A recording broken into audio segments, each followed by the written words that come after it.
আসসালামু আলাইকুম সবাইকে। কী অবস্থা তোমাদের সবার? আশা করি তোমরা সবাই অনেক অনেক ভালো আছো। তোমাদের সবাইকে আমাদের premium capstone revision programme final revision যেই কোর্স সেইটাতে অনেক অনেক স্বাগতম। যারা এই বছর এইচএসসি পরীক্ষাতে অ্যাপিয়ার্ড হতে চলেছ তাদের জন্যই মূলত এই প্রোগ্রামটা আমাদের সাজানো। আমি তোমাদের সাথে আছি আশিকুল ইসলাম খান ভাইয়া। আমি পড়াশোনা করছি ঢাকা ইউনিভার্সিটিতে 20 ব্যাচের। ওকে, চলো আজকে আমরা যেই চ্যাপ্টারটা শুরু করতে চলেছি রসায়নে সেটা হচ্ছে গুণগত রসায়ন।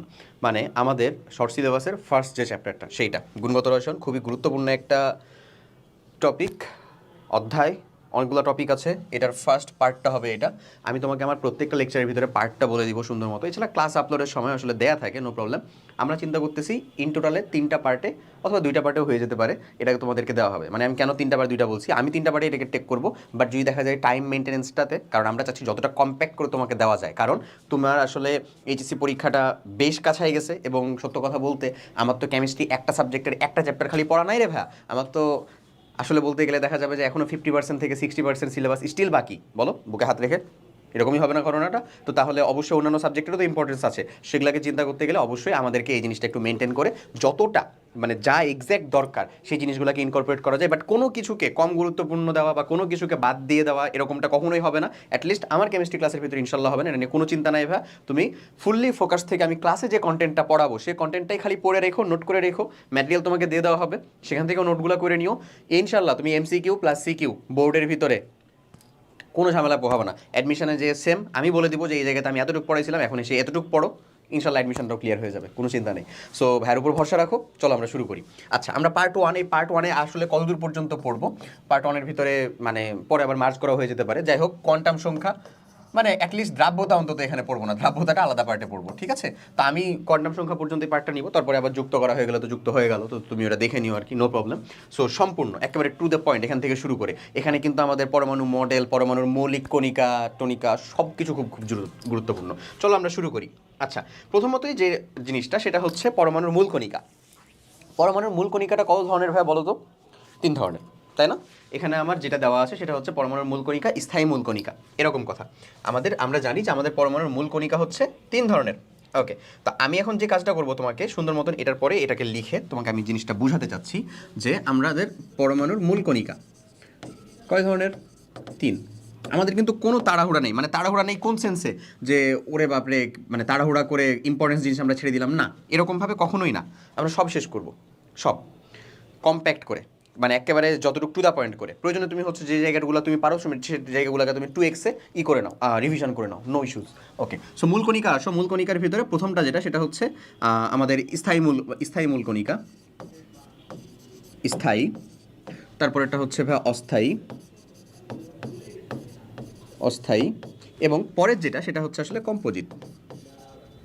কম্পোজিটের একটা আলাদা নাম আছে, আবার কম্পোজিটের একটা এক্সট্রা নাম আছে ভাই, সেটাকে বলা হয় হচ্ছে কম্পোজিট কণা, বা এটাকে বলা হয় ভাই ভারী কণিকা।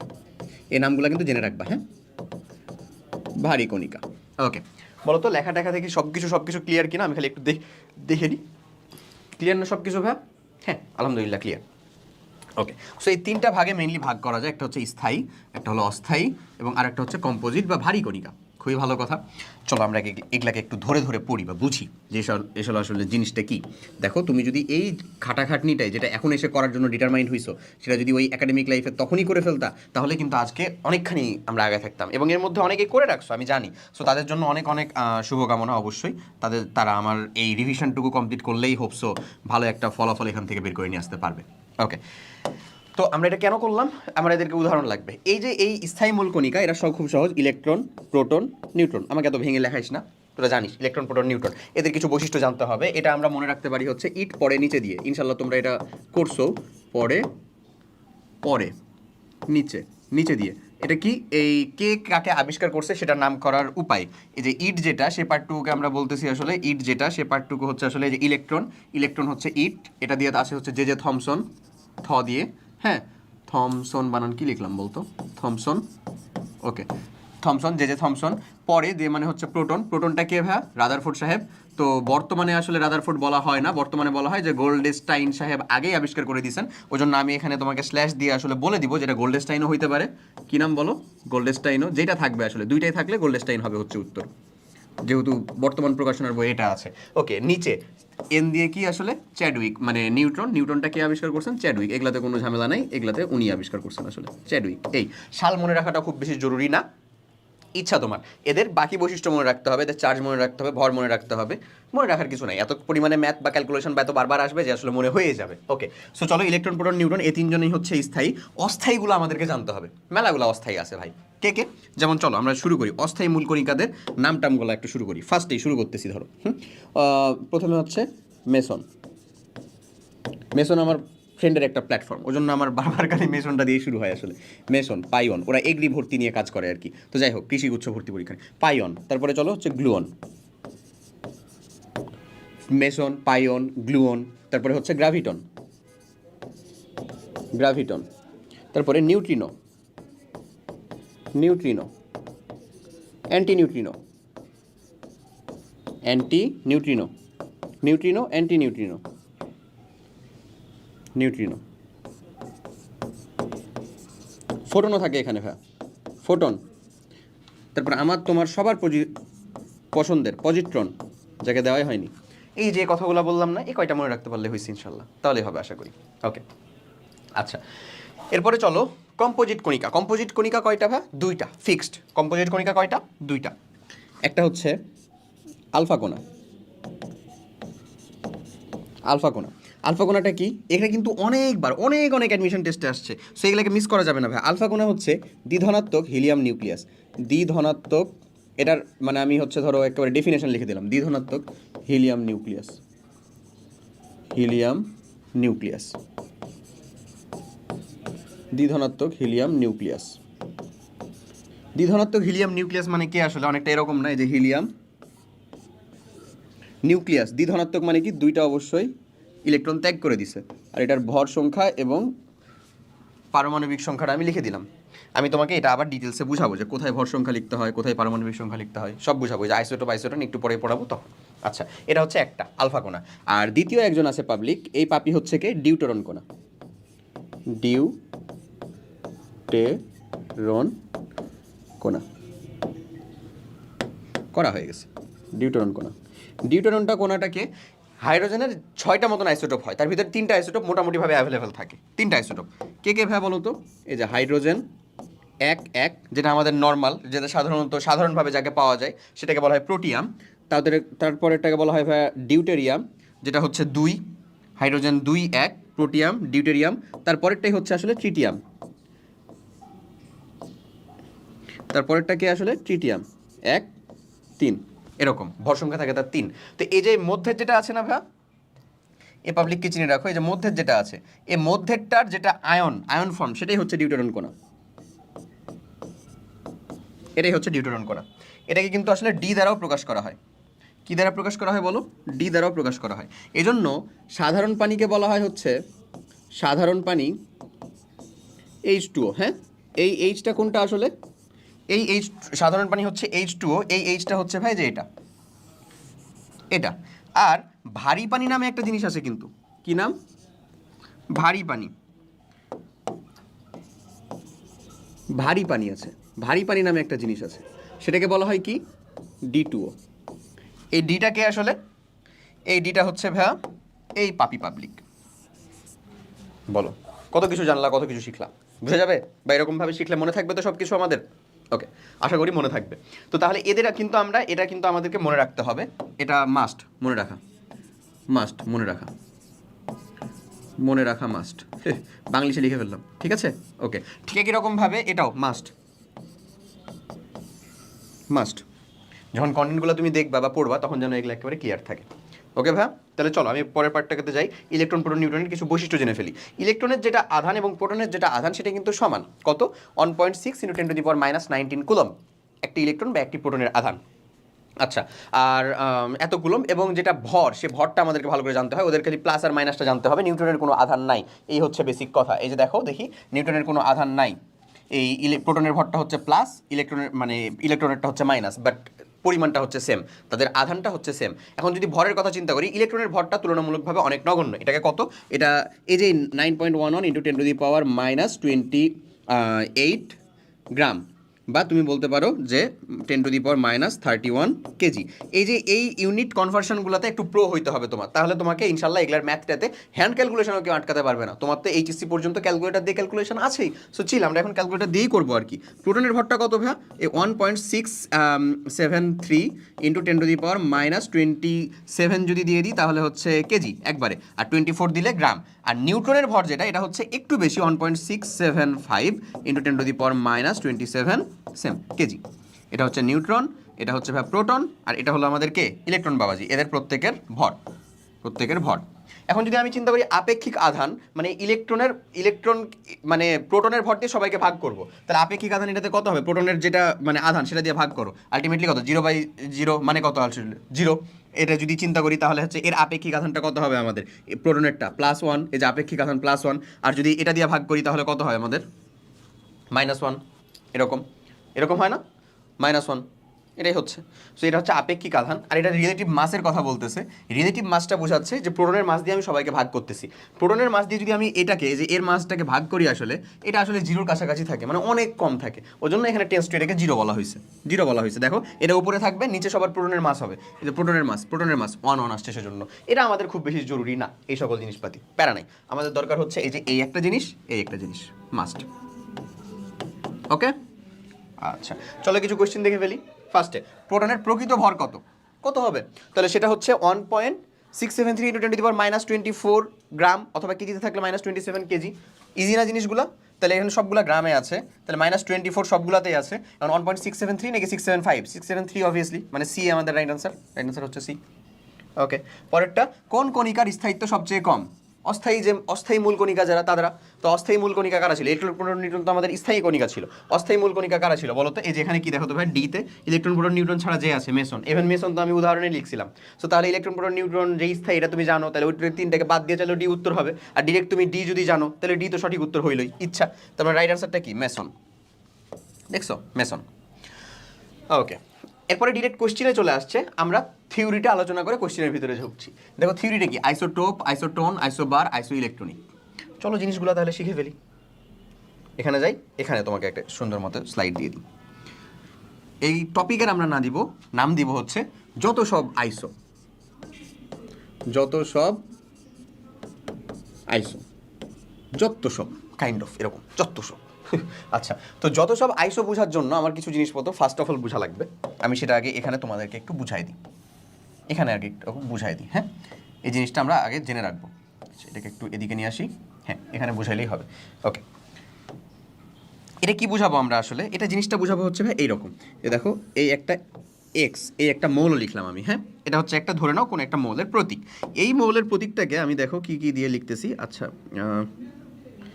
ওকে, আগে আমরা হচ্ছে যে এটা দিয়ে ফেলি। ধরে নাও এই মৌলের প্রতীকের ক্ষেত্রে এখানে দিলাম আমি হচ্ছে প্লাস বা মাইনাস দিয়ে এন। ওকে, এখানে দিলাম হচ্ছে ভাই আমি ডি, এখানে দিলাম হলো আমি হচ্ছে দিলাম না, এটা দিতে হয় আসলে, আমি আমার পছন্দ অনুযায়ী দিচ্ছি, এরকম না। এটা হচ্ছে এ, এটা হচ্ছে ভাই জেড।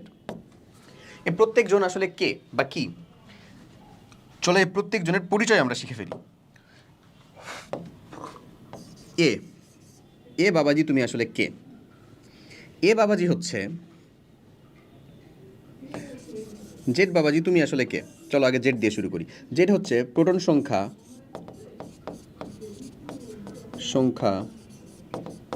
বা পারমাণবিক সংখ্যা, মানে পারমাণবিক সংখ্যাটা এখানে লিখতে হয়, পারমাণবিক সংখ্যা জেড। আচ্ছা, এটা হচ্ছে আমাদের ভর সংখ্যা, মানে ভর সংখ্যাকে উপরে লিখবো আমরা এবং এ দিয়ে প্রকাশ করব। এছাড়াও এটার একটা অপর নাম আছে, সেটা খুব গুরুত্বপূর্ণ, প্রায় ভর্তি পরীক্ষায় আসে, মেডিকেল পরীক্ষায় যে কয়বার আসছে আল্লাহ জানে। নিউক্লিয়ন সংখ্যা, এটার আরেকটা নাম কি বললাম আমরা? নিউক্লিয়ন সংখ্যা। Very good. এরপরে হচ্ছে যে ডি দিয়ে কি বোঝানো হয়? ডি দিয়ে হচ্ছে অণু বা অণুর সংখ্যা, আসলে অণুর সংখ্যা, মানে এই যে নিচে পাশে যেটা লেখা হয় এটা হচ্ছে অণুর সংখ্যা। যেমন ধরো ফসফরাস 4, P4 হবে, P4 মানে কত? ফসফরাসের 4টা। তারপরে হতে পারে হচ্ছে সালফার কত? 8 আকারে থাকে। অক্সিজেন হচ্ছে কত? 2 আকারে থাকে। এই যে উদাহরণগুলো, বুঝছো? ঠিক একই রকমভাবে প্লাস মাইনাস এন দ্বারা কি বোঝাচ্ছে? প্লাস এন দ্বারা বোঝাচ্ছে হচ্ছে ত্যাগকৃত ইলেকট্রন সংখ্যা, হ্যাঁ। আর মাইনাস এন দিয়ে বোঝাচ্ছে হচ্ছে গ্রহণকৃত ইলেকট্রন সংখ্যা, গ্রহণকৃত ইলেকট্রন সংখ্যা। ক্লিয়ার না জিনিসটা? ত্যাগকৃত ইলেকট্রন সংখ্যা এবং মাইনাস এন দিয়ে কি বোঝাচ্ছে? গ্রহণকৃত ইলেকট্রন সংখ্যা। এখন এখন এটা আমাদের বোঝা শেষ। এখান থেকে আমরা নিউট্রন সংখ্যার জিনিসটা শিখবো। তাহলে নিউট্রন সংখ্যা কি? প্রোটন সংখ্যা পাইলাম, ইলেকট্রন সংখ্যা তো ওখান থেকে পাচ্ছি, তারপরে প্রোটন আর ইলেকট্রন যদি এরা চার্জ নিউট্রাল হয় তাহলে তো সমানই থাকে, ভর সংখ্যা পাচ্ছি। তাহলে নিউট্রন সংখ্যাটা কি? ভর সংখ্যা ভিতরে থাকে হচ্ছে মেইনলি নিউট্রন সংখ্যা, মানে প্রোটন সংখ্যা এবং নিউট্রন সংখ্যা যোগ করে পাই হচ্ছে ভর সংখ্যা। তাহলে আমরা যদি ডিরেক্ট চাই যে নিউট্রন সংখ্যা একেবারে একাডেমিক লেভেলের পড়াশোনা বলতেছি, তাই না ভাই? এ মাইনাস জেড। যাদের কমপ্লিট আছে তারা কিন্তু ওই যে বললাম 2x স্পিডে একটা রিভিশন কমপ্লিট করে ফেলবা। আর যারা স্টিল না বুঝতেছি ভাই ভালোই তো লাগতেছে, ঠিকই আছে, তারা অবশ্যই টোটালটা কমপ্লিট করবা। এ মাইনাস জেড। বলো ইন্টারনালে ক্লিয়ার না এখন এই জিনিসটুকু? ওটুকু আমার দেখানো শেষ। এবার ওটুকু যদি দেখানো হয়ে যায় তাহলে বলো তো ভাইয়া, এবার আমি যত সব আইসোর ভিতরে কাকে কাকে লিখতেছি দেখো। প্রথমে যেটা আসছে সেটা হচ্ছে আমার তোমার সবার পরিচিত আইসোটোপ।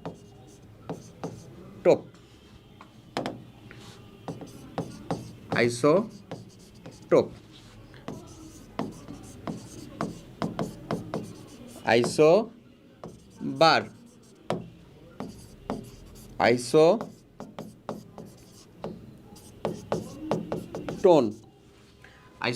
আইসো ইলেকট্রন, আইসো ডায়াফার, আইসো স্টার। হ্যাঁ, অনেক কিছু হয়। আমরা ডায়াফার, আইসো স্টার দরকার নাই, অ্যাডমিশনেও প্রয়োজন পড়ে না।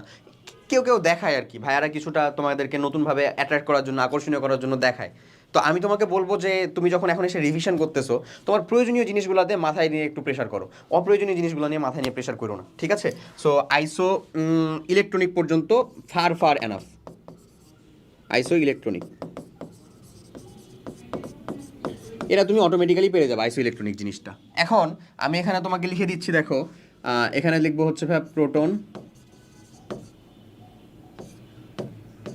প্রোটন, এখানে দিব হচ্ছে ভাই ভর সংখ্যা, এখানে দিব হচ্ছে ভাই নিউট্রন।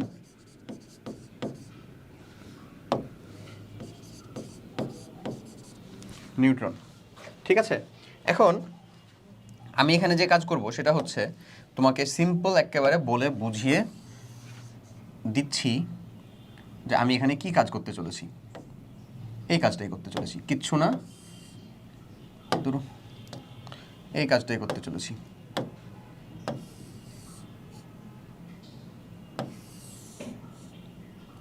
ওকে,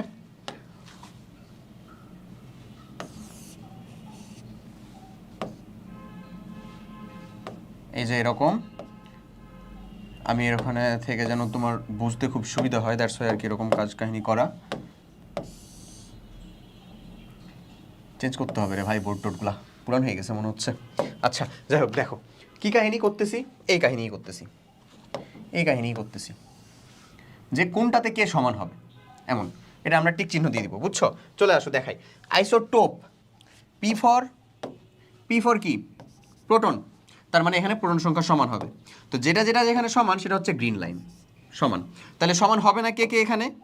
দেখো যেটাতে টিক চিহ্ন দেওয়া সেটা মানে সমান, তাহলে সমান হবে না কে? যারা হবে না তারা রেড। ভর সংখ্যা সমান হবে না, নিউটন সংখ্যা সমান হবে না। আইসো বার ফর আর অ্যান্ড ভর, মানে আর বার মানে হচ্ছে ভর। তাহলে ভর সংখ্যাতে কে সমান হবে? এই ভর সংখ্যা সমান হবে। তাহলে সমান হবে না কে? বাকি দুইজন। প্রোটন সংখ্যা সমান হবে না, নিউটন সংখ্যা সমান হবে না, বাকি দুইজন ভিন্ন হইতেই হবে। ওকে, এরপরে চলে আসো আইসোটোন, এন ফর নিউট্রন, তার মানে নিউটন সংখ্যা সমান হবে। এই যে দিয়ে দিলাম নিউটন সংখ্যা সমান, তার মানে সমান হবে না কে? ভর সংখ্যা এবং আমাদের প্রোটন সংখ্যা, এরা হবে না সমান। ক্লিয়ার? ওকে, এখন তুমি বলতে পারো তাহলে আইসো ইলেকট্রনিকে কি ভাই? এখন তুমি নিজেই বুঝে গেছো আইসো ইলেকট্রনিকে আসলে ইলেকট্রন সংখ্যা সমান হবে। কে সমান হবে বলো? কে সমান হবে? ইলেকট্রন সংখ্যা সমান হবে। ওই জন্য আমরা টোটালটাকে লিখতেছি ইলেকট্রন সংখ্যা সমান। আর কেউ সমান হইলো কি না হলো এটা দেখার আমার কিচ্ছু নাই, উপরের তিনটাতে আমরা খালি এই জিনিস দেখবো। ওকে, এখন ভর সংখ্যাকে আসলে কি দ্বারা রিপ্রেজেন্ট করা হয় বলো? ভর সংখ্যা মানে প্রোটন সংখ্যাকে রিপ্রেজেন্ট করছিলাম আমরা হচ্ছে জেড দ্বারা, ভর সংখ্যাকে এ দ্বারা, নিউটন সংখ্যাকে আসলে এন দ্বারা করতে পারো তুমি, ঠিক আছে? ওকে, এই এখন আরেকটা ইনফরমেশন আমি দিয়ে রাখবো, সব থেকে সহজে নির্ণয় করা যায় হচ্ছে একে এবং একে। কেন? কারণ একে দেখলেই বোঝা যায় যে এ ভর সংখ্যা, যাদের এ সমান হবে তারাই তো আইসোবার। ভর সংখ্যা এটা না আইসোবার, ভর সংখ্যাতে কে সমান? আইসোবার। ভর সংখ্যা সমান মানে আইসোবার। যাদের হচ্ছে জেড সমান, এটাও তো দেখলে বোঝা যাবে, জেড সমান মানে হচ্ছে তারা কি? আইসোটোপ। এখন আমি তোমাকে এখান থেকে একটা এক্সট্রা ইনফরমেশন দিই। আইসোটোপ যে জিনিসটা, সেটা হচ্ছে একই মৌলের মানে একই পরমাণুর মৌল, কাইন্ড অফ বলতে পারো। হ্যাঁ, মানে একই মৌলের কয়েকটা ডিফারেন্ট রূপ, একই মৌল। যেমন হাইড্রোজেন হলে হাইড্রোজেনই হবে। এই যে ধরো আমরা এখানে হাইড্রোজেন লিখছিলাম না, এই যে সরি একেবারে শুরু স্লাইডের দিকে যে হাইড্রোজেন লিখছিলাম না, এটা প্রত্যেকটা কি দেখো এই যে তার প্রোটন সংখ্যাটা সমান না ভাই, তার মানে এরা তিনজন কি পরস্পর আইসোটোপ। দেখো সবাই কি হাইড্রোজেন আছে না, মানে দেখলেই বোঝা যায় যে হচ্ছে প্রোটন সংখ্যা হবে সমান হবে, মানে আইসোটোপ হবে। সো এই হচ্ছে আমাদের এখানকার কাহিনী। কথা বোঝা গেছে না ভাইয়া? ওকে, তাহলে আমাদের জন্য ডান। এটাকে কি বলতে পারি আমরা? একটা এক্সট্রা ইনফরমেশন দিই, একই মৌলের পরমাণু, একই মৌলের পরমাণু, কিন্তু অন্য প্রত্যেকটাই আসলে ভিন্ন হবে, ভিন্ন মৌলের পরমাণু হবে। আইসো বার বলো, আইসো টোন বলো, আইসো ইলেকট্রনিক বলো, এটা সবাই আসলে ভিন্ন মৌলের হবে, মাস্ট বি। তো যাই হোক, তাহলে আইসো ইলেকট্রনিক চাইছিল আমার, এটা কোন বছরে চাইছিল? ধরো তোমাদের থেকে 3 বছর আগে চাইছিল যে আইসো ইলেকট্রনিক কে, মানে আইসো ইলেকট্রনিকের সেট কোনটা যেখানে ইলেকট্রন সংখ্যা সমান। দেখো তো সোডিয়ামে ইলেকট্রন কয়টা আছে? 10টা। ক্যালসিয়ামে কয়টা আছে বলো তো ভাই? 18টা আছে। স্ক্যান্ডিয়ামে কয়টা আছে ভাই বলো তো? 18টা আছে। তাহলে এটা কি মিলতেছে? এর সাথে তো এটা মিলতেছে না, তার মানে এটা অবশ্যই হবে না। পটাশিয়াম, ক্লোরাইড, ম্যাগনেসিয়াম, স্ক্যান্ডিয়াম, এরাও মিলবে না। কেন মিলবে না? কারণ পটাশিয়াম ঠিক আছে কিন্তু ক্লোরিন ঠিক আছে, ম্যাগনেসিয়াম 2+ মানে সেখানে কয়টা? 10টা। তাহলে এখানে তো আছে হচ্ছে ভাই আসলে 18টা, তাহলে 10টা মিলতেছে না। সোডিয়াম, ম্যাগনেসিয়াম, অ্যালুমিনিয়াম, ক্লোরাইড, এখানে সবগুলাই মিলতেছে, সোডিয়াম মিলতেছে, ম্যাগনেসিয়াম মিলতেছে, অ্যালুমিনিয়াম মিলতেছে, 10টা করে ইলেকট্রন, বাট ক্লোরিনে কয়টা হয়ে গেছে? 18টা, মানে এটাও মিলতেছে না। এখানে দেখো পটাশিয়াম, ক্যালসিয়াম, স্ক্যান্ডিয়াম, ক্লোরাইড সবগুলো 18টা। দেখো এখানে পটাশিয়াম 19 ছিল, একটা ইলেকট্রন ত্যাগ করছে, 18। ক্যালসিয়াম 20 ছিল, 18। স্ক্যান্ডিয়াম 21 ছিল, 3টা ত্যাগ করছে, 18। ক্লোরাইড 18। তার মানে অবশ্যই ডি। সঠিক উত্তর কোনটা আমাদের? ডি। ক্লিয়ার? কি কনসেপ্টগুলো কি একেবারে ক্লিয়ার হচ্ছে? ওকে, আচ্ছা, এরপরে চলে যাব আমরা হচ্ছে পরমাণু মডেল নিয়ে। খুবই গুরুত্বপূর্ণ একটা অংশ আমাদের সিকিউ পার্টের জন্য। সো পরমাণু মডেলের অংশগুলো শুরু করার আগে আমরা প্রথমে এই যে ধারাবাহিকতাটা দেখে নিব এখানে।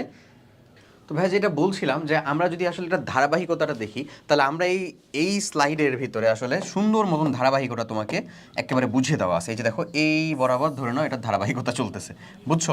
চলো এটাকে আমরা একটু মোটু করি যেন ভালো মতন বুঝতে পারি জিনিসটা। এই যে দেখে নাও এরকম। এই ধারাবাহিকতাটা কি? সর্বপ্রথম এটা হচ্ছে ধরো মনে করো না সব থেকে আপডেটেড, এর থেকেও কিন্তু আপডেটেড আছে। এর পরেরগুলো আমাদের আসলে এত বেশি কিছু পড়ানো হয় না, বোর্ড পর্যন্ত পড়ানো হয়, যেটা মডেলের ভিতরেও কিন্তু বেশ কিছু সীমাবদ্ধতা আছে, যেগুলোই আমরা পরীক্ষায় লিখে মার্ক পাই আলহামদুলিল্লাহ। বাট কাইন্ড অফ বলতে পারো যে এর আগ সময় পর্যন্ত এটাই ছিল একেবারে রেভলিউশনারি একটা মডেল। যাই হোক, একেবারে ওই এসএসসিতে আমরা পড়ছিলাম যে সেই বাচ্চাকালে ডাল্টন সাহেব বলে গেলেন পদার্থের ক্ষুদ্রের অংশ অবিভাজ্য, এবং সেটাই হচ্ছে আসলে অ্যাটোমা এরকম একটা নাম দিলেন, ওটাই হচ্ছে অণু। আচ্ছা, তো মানে পরমাণু। এরপরে চলে আসলো যে থমসন সাহেব, তার প্লাম্বার এবং পুডিন মডেল। এই মডেলের পরেই চলে আসে আমাদের প্রথম পড়ার মতন মডেল, সেটা হচ্ছে রাদারফোর্ড সাহেব দিলেন, এবং যেই মডেলের ভিতরেও বেশ কিছু সীমাবদ্ধতা ওই সময় হচ্ছে অ্যারাইজ করলো। উনি যেমন বেশ কিছু হচ্ছে যে সার্থকতা নিয়ে চলে আসতে পারছিলেন, যে এই যে এর ভিতরে নিউক্লিয়াস আছে, অধিকাংশ স্থান ফাঁকা, এখানে ইলেকট্রনগুলো ইচ্ছা মতন ঘোরাফেরা করতেছে, এই ঘটনা ঠিক আছে, এবং সম্পূর্ণ ভরটাই নিউক্লিয়াসের ভিতরে পুঞ্জীভূত আছে। আমি কিন্তু অলরেডি বলেই দিচ্ছি আমার স্বীকার্যগুলো, এগুলো কিন্তু তোমরাও জানো, এগুলো কিন্তু মুখস্থ করার কিচ্ছু নাই। তুমি যদি ঘটনাটা জানো, যখন কি ঘটনা ঘটছিল বা উনি ঘটাইছিলেন, তারপরে সেটার প্রেক্ষিতে আসলে স্বীকার্যগুলো কী কী নিয়েছিলেন, ওইটা মানে ওই সিদ্ধান্তগুলো কী কী নিয়েছিলেন, সেটাই হচ্ছে তার সার্থকতা। ওই সিদ্ধান্তের অর্ধেকটি সার্থকতা, অর্ধেকটি হচ্ছে তার কি? সীমাবদ্ধতা। এটুকু গুছিয়ে লিখতে পারলেই হয়েছে। পরমাণু মডেল সম্পর্কে আমাকে সীমাবদ্ধতা এবং সার্থকতা লাগবে, আর কিচ্ছু না। এবং তাও লাগবে কার? একটা হচ্ছে রাদারফোর্ড সাহেবের, আর একটা হচ্ছে বোর সাহেবের, এই দুজনের লাগবে, আর কিছু না। তারপরে এটা তো 1911 সালে উনি দিলেন। এর সাথে সাথে ওনারই শীর্ষ দেখলেন যে যে কিছু সমস্যা আছে ওইটাকে উনি চাইলে এলিমিনেট করতে পারলেন। কত সালে? তার 2 বছর পরে 1913 সালে। বাস শেষ, মেলা কিছু পড়া ডান আমার। এই ধারাবাহিকতাটাই আমরা এখন একটু দেখে ফেলবো। আমরা প্রথমে দেখবো যে উনি পরীক্ষাটা কি করছিলেন। এই যে আমাদের রাদারফোর্ড সাহেব তার পরমাণু মডেলটাকে এরকমভাবে দেখাইছিলেন, এখানে তার কিছু যে সিদ্ধান্ত ছিল, কিছু উৎকৃষ্ট সিদ্ধান্ত, যে অধিকাংশ স্থান ফাঁকা, অধিকাংশ ফাঁকা, এগুলো কিন্তু একেবারে গ্রহণযোগ্য সিদ্ধান্ত। অধিকাংশ ফাঁকা, সম্পূর্ণ ভর কোথায়? সম্পূর্ণ ভরটা কোথায় আছে? নিউক্লিয়াসে। সম্পূর্ণ ভর নিউক্লিয়াসে, ঠিক আছে। এই যে এই জিনিসপত্রগুলো, এগুলো তো সবই উনি দিছিলেন, এগুলো সব কিছুই ঠিকঠাক আছে, ওকে ডান। এই যে রাদারফোর্ড সাহেবের এই কথাবার্তাগুলো, মানে উনি কি পরীক্ষাটা করছিলেন? আলফা কোণা বিচ্ছুরণ পরীক্ষা, আলফা কোনা বিচ্ছুরণ পরীক্ষা, এই সকল জিনিসপত্রগুলো এখানে কিছু মানে পিচি পিচি ইনফরমেশন আছে যেগুলো খুব গুরুত্বপূর্ণ এবং যেগুলোর ভিতরে একটা মেডিকেল পরীক্ষাতে আসেই। আমি তোমাকে এটা দেখাই দিচ্ছি, নো প্রবলেম। আলফা কোনা বিচ্ছুরণ পরীক্ষা, এর মাধ্যমে উনি আসলে এই সিদ্ধান্তগুলোতে উপনীত হতে পারছিলেন। চলো ওনার পরীক্ষাটা একটু আমরা দেখে ফেলি। আমি যখন ক্লাস মানে এই যে ধরো এসএসসি বাচ্চা কাচ্চাদের যখন পড়লাম তখন এই পরীক্ষাটা ইউটিউবের অটোমেশন থেকে ওদেরকে দেখাইছিলাম। মানে এটা ইজি জিনিস, তুমি দেখবা, তোমার এখন এই বয়সে আসলে দেখার প্রয়োজন পড়ে না, তুমি আসলে এটা পারো কম বেশ। যাই হোক, এখানে উনি পরীক্ষার উপকরণ কিছু ব্যবহার করছিলেন, তার ভিতরে মোস্ট ইম্পর্টেন্ট যে উপকরণ সেটা হচ্ছে এই যে এইটা, সেটা হলো ভাই এক্স্যাক্টলি এইটা, বুঝছো? সেটা হচ্ছে কোনটা? এই যে এইটা, একেবারে মানে ফরজে আইন তোমার জন্য জানা। সেটা হলো এটা সুন্দর মতন মাথায় রাখবা যে মানে কত সেন্টিমিটার পুরু স্বর্ণের পাত, 4টা শূন্য তারপরে 4, 4-এর আগে কয়টা? 4টা শূন্য, জয়টা তয়টা, হিসাবে এরকম এত সেন্টিমিটার পুরু। এবং এটা দিলে কিন্তু সেন্টিমিটার দিতে হবে, হ্যাঁ। এটারই যদি আবার মিলিমিটার ভার্সন দিতে চাও তাহলে কিন্তু এটাতে মানে মিলিমিটার, সেন্টিমিটার থেকে মিলিমিটার করতে গেলে 100 দিয়ে গুণ করে দিতে হবে। আর যদি তুমি চাও, সরি 100 দিয়ে কেন, 10 দিয়ে। আর যদি চাও যে চিন্তা করো যে, ভুল বলতেছি, মিটারের হিসাব করব, 1 সেন্টিমিটার সমান 100, মানে 1 মিটার সমান 100 সেন্টিমিটার, যেটা এটা যদি আমি মিটারে চাই তাহলে আরও 100 দিয়ে ভাগ করে দিব। এই যে এখানে সেন্টিমিটার বা পুরুত্বের হিসাব, পুরুত্বের সোনার পাত। কেন সোনার পাতটাকে উনি ব্যবহার করছিলেন এটার একটা কারণ বলি। এগুলা কিন্তু আমাদের নর্মালি হচ্ছে বোর্ডে আসে না, বাট এটা কোন জায়গার ভিতরে আসে এগুলা বলো তো? অলিম্পিয়াড টাইপের জায়গার ভিতরে আসে। যে স্বর্ণের পাতই কেন, দুনিয়ার এত পাত থাকতে গেলে এটার একটা ম্যালেবিলিটি গুণাঙ্ক আছে। ম্যালেবিলিটি একটা ধাতুর বৈশিষ্ট্য, এটা কাইন্ড অফ। এই বৈশিষ্ট্যটা কার আছে? স্বর্ণের পাতের আছে। সেটা কি? সেটা তুমি যত সূক্ষ্ম পাতলা করে হচ্ছে, যত ইচ্ছা পাতলা করো না কেন, এটা ভেঙে যায় না, ফেটে যায় না, ছিঁড়ে যায় না। বুঝছো ম্যালেবিলিটি গুণাঙ্কটা কি? এরকম ধরো তুমি হচ্ছে যে লোহাকে কুততেছো, লোহা একটা পার্ট পরে হচ্ছে ফেটে যাবে না ভেতর থেকে, স্বর্ণ অনেক দূর পর্যন্ত না ফেটে থাকতে পারে। ওই জন্য অনেক পাতলা পুরুত্ব ইউজ করা যায় স্বর্ণকে। কেন করা হয়েছিল এটা? যেন ওখানে মাত্র একটা অ্যাটমকে আর কি আইডেন্টিফাই করা যায় বা যত কাছে যাওয়া যায় ওনার পরীক্ষা অনুযায়ী। ওকে, এরপরে চলো, উনি যেটা আরেকটা জিনিস ইউজ করছিলেন সেটা হচ্ছে জিঙ্ক সালফাইডের প্রলেপযুক্ত পর্দা। এটা কেন? প্রতিপ্রভা সৃষ্টি করার জন্য। কেন? প্রতিপ্রভা সৃষ্টি করার জন্য। মানে মানে আমাকে তো ট্র্যাকে রাখতে হবে। আমি যে আলফা কোনাগুলো ধরে নাও হচ্ছে, আলফা কোনার একটা গান আছে, এই যে ঢিচকাও ঢিচকাও করে যে গুলি করতেছি, ঠিসকাও এরকমভাবে যে গুলি করতেছি, ওটা আসলে কোন দিকে যাচ্ছে? ওটা কি ডিরেক্ট চলে যাচ্ছে, নাকি হচ্ছে বাঁকা হয়ে যাচ্ছে, নাকি আবার টাচ লেগে আমার দিকে ঘুরে আসছে, কই যাচ্ছে আসলে? এই জিনিসটাকে ট্র্যাকে রাখার জন্য উনি চারপাশে, এই যে চারপাশে যে পর্দাটা এখানে ইউজ করা আছে না ভাইয়া, এই যে দেখো এই যে এই পর্দাটা, হ্যাঁ, এই যে এই পর্দাটা যেটা ইউজ করা আছে, এই পর্দাটাই হচ্ছে আসলে, এই জিনিস, হ্যাঁ, এই পর্দাটাই হচ্ছে আসলে এই জিনিস, বুঝছো? এই পর্দাটাই হচ্ছে আসলে এই জিনিস, যে ওই জিঙ্ক সালফাইডের পর্দা, যেন আমি এর ভিতর দিয়ে দিচ্ছি, এরকম কই যাচ্ছে সেটা দেখবো আমি। ওকে, তো তারপরে আবার তেজস্ক্রিয় রেডিয়াম। এই তেজস্ক্রিয় রেডিয়াম কেন? এই যে আলফা কোনা তো আমার বিচ্ছুরণ করতে হবে, এই যেখান থেকে যে আমি আলফা কোনা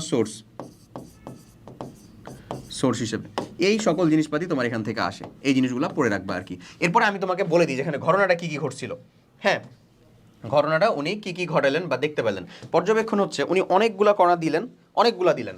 তো তারপরে উনি দেখলেন যে অধিকাংশ স্থানই ফাঁকা, মানে যা দিচ্ছি পাস করে যে এটে, যা দিচ্ছি সুন্দর মতন পাস করে যে ওই পাশে যে প্রতিপ্রভা সৃষ্টি করতেছে, স্ফুলিঙ্গ স্পার্ক সৃষ্টি করতেছে। তাহলে আমি বুঝতে পারছি যে ওটা মানে অধিকাংশ স্থান ফাঁকা।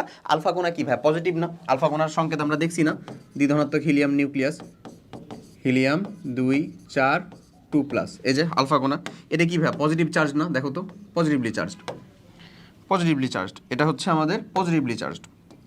ওকে, এই যে পজিটিভলি চার্জ, এটা তো বলতেছি পজিটিভলি চার্জ। তার মানে নিউক্লিয়াসে যদি আসলে নেগেটিভ কেউ থাকতো তাহলে তো অ্যাট্রাক্ট করতে পারতেছে না। এখন বাইরে তো ইলেকট্রন ছিল, ওরা কেন অ্যাট্রাক্ট করতে পারতেছে না? কারণ আলফা কোনা, এখানে অলরেডি আলফা কোনার ভর 4, একটা ইলেকট্রনের ভর কত? 9.1 × 10⁻11, মানে সরি -31 হিসেব আছে। কত কম কত ছোট এরকম, মানে ধরো হাতি যাচ্ছে আর পিঁপড়া সেটাকে বাধা দেওয়ার চেষ্টা করতেছে, এরকম কাইন্ড অফ। তার থেকেও ছোটো, পিঁপড়াও না, তার থেকেও ছোটো কিছু, আর হাতির থেকেও বড় কিছু, এরকম।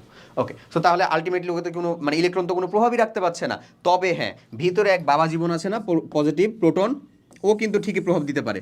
কেমন প্রভাব দিতে পারে? যেগুলো ওর কাছ দিয়ে যাচ্ছিল, যে দেখো যেগুলো ওর কাছ দিয়ে যাচ্ছে ওকেও বাঁকাই দিছে, যেগুলো একেবারে সোজা ওই বরাবর যাচ্ছিল ওকেও ফেরত পাঠিয়ে দিছে।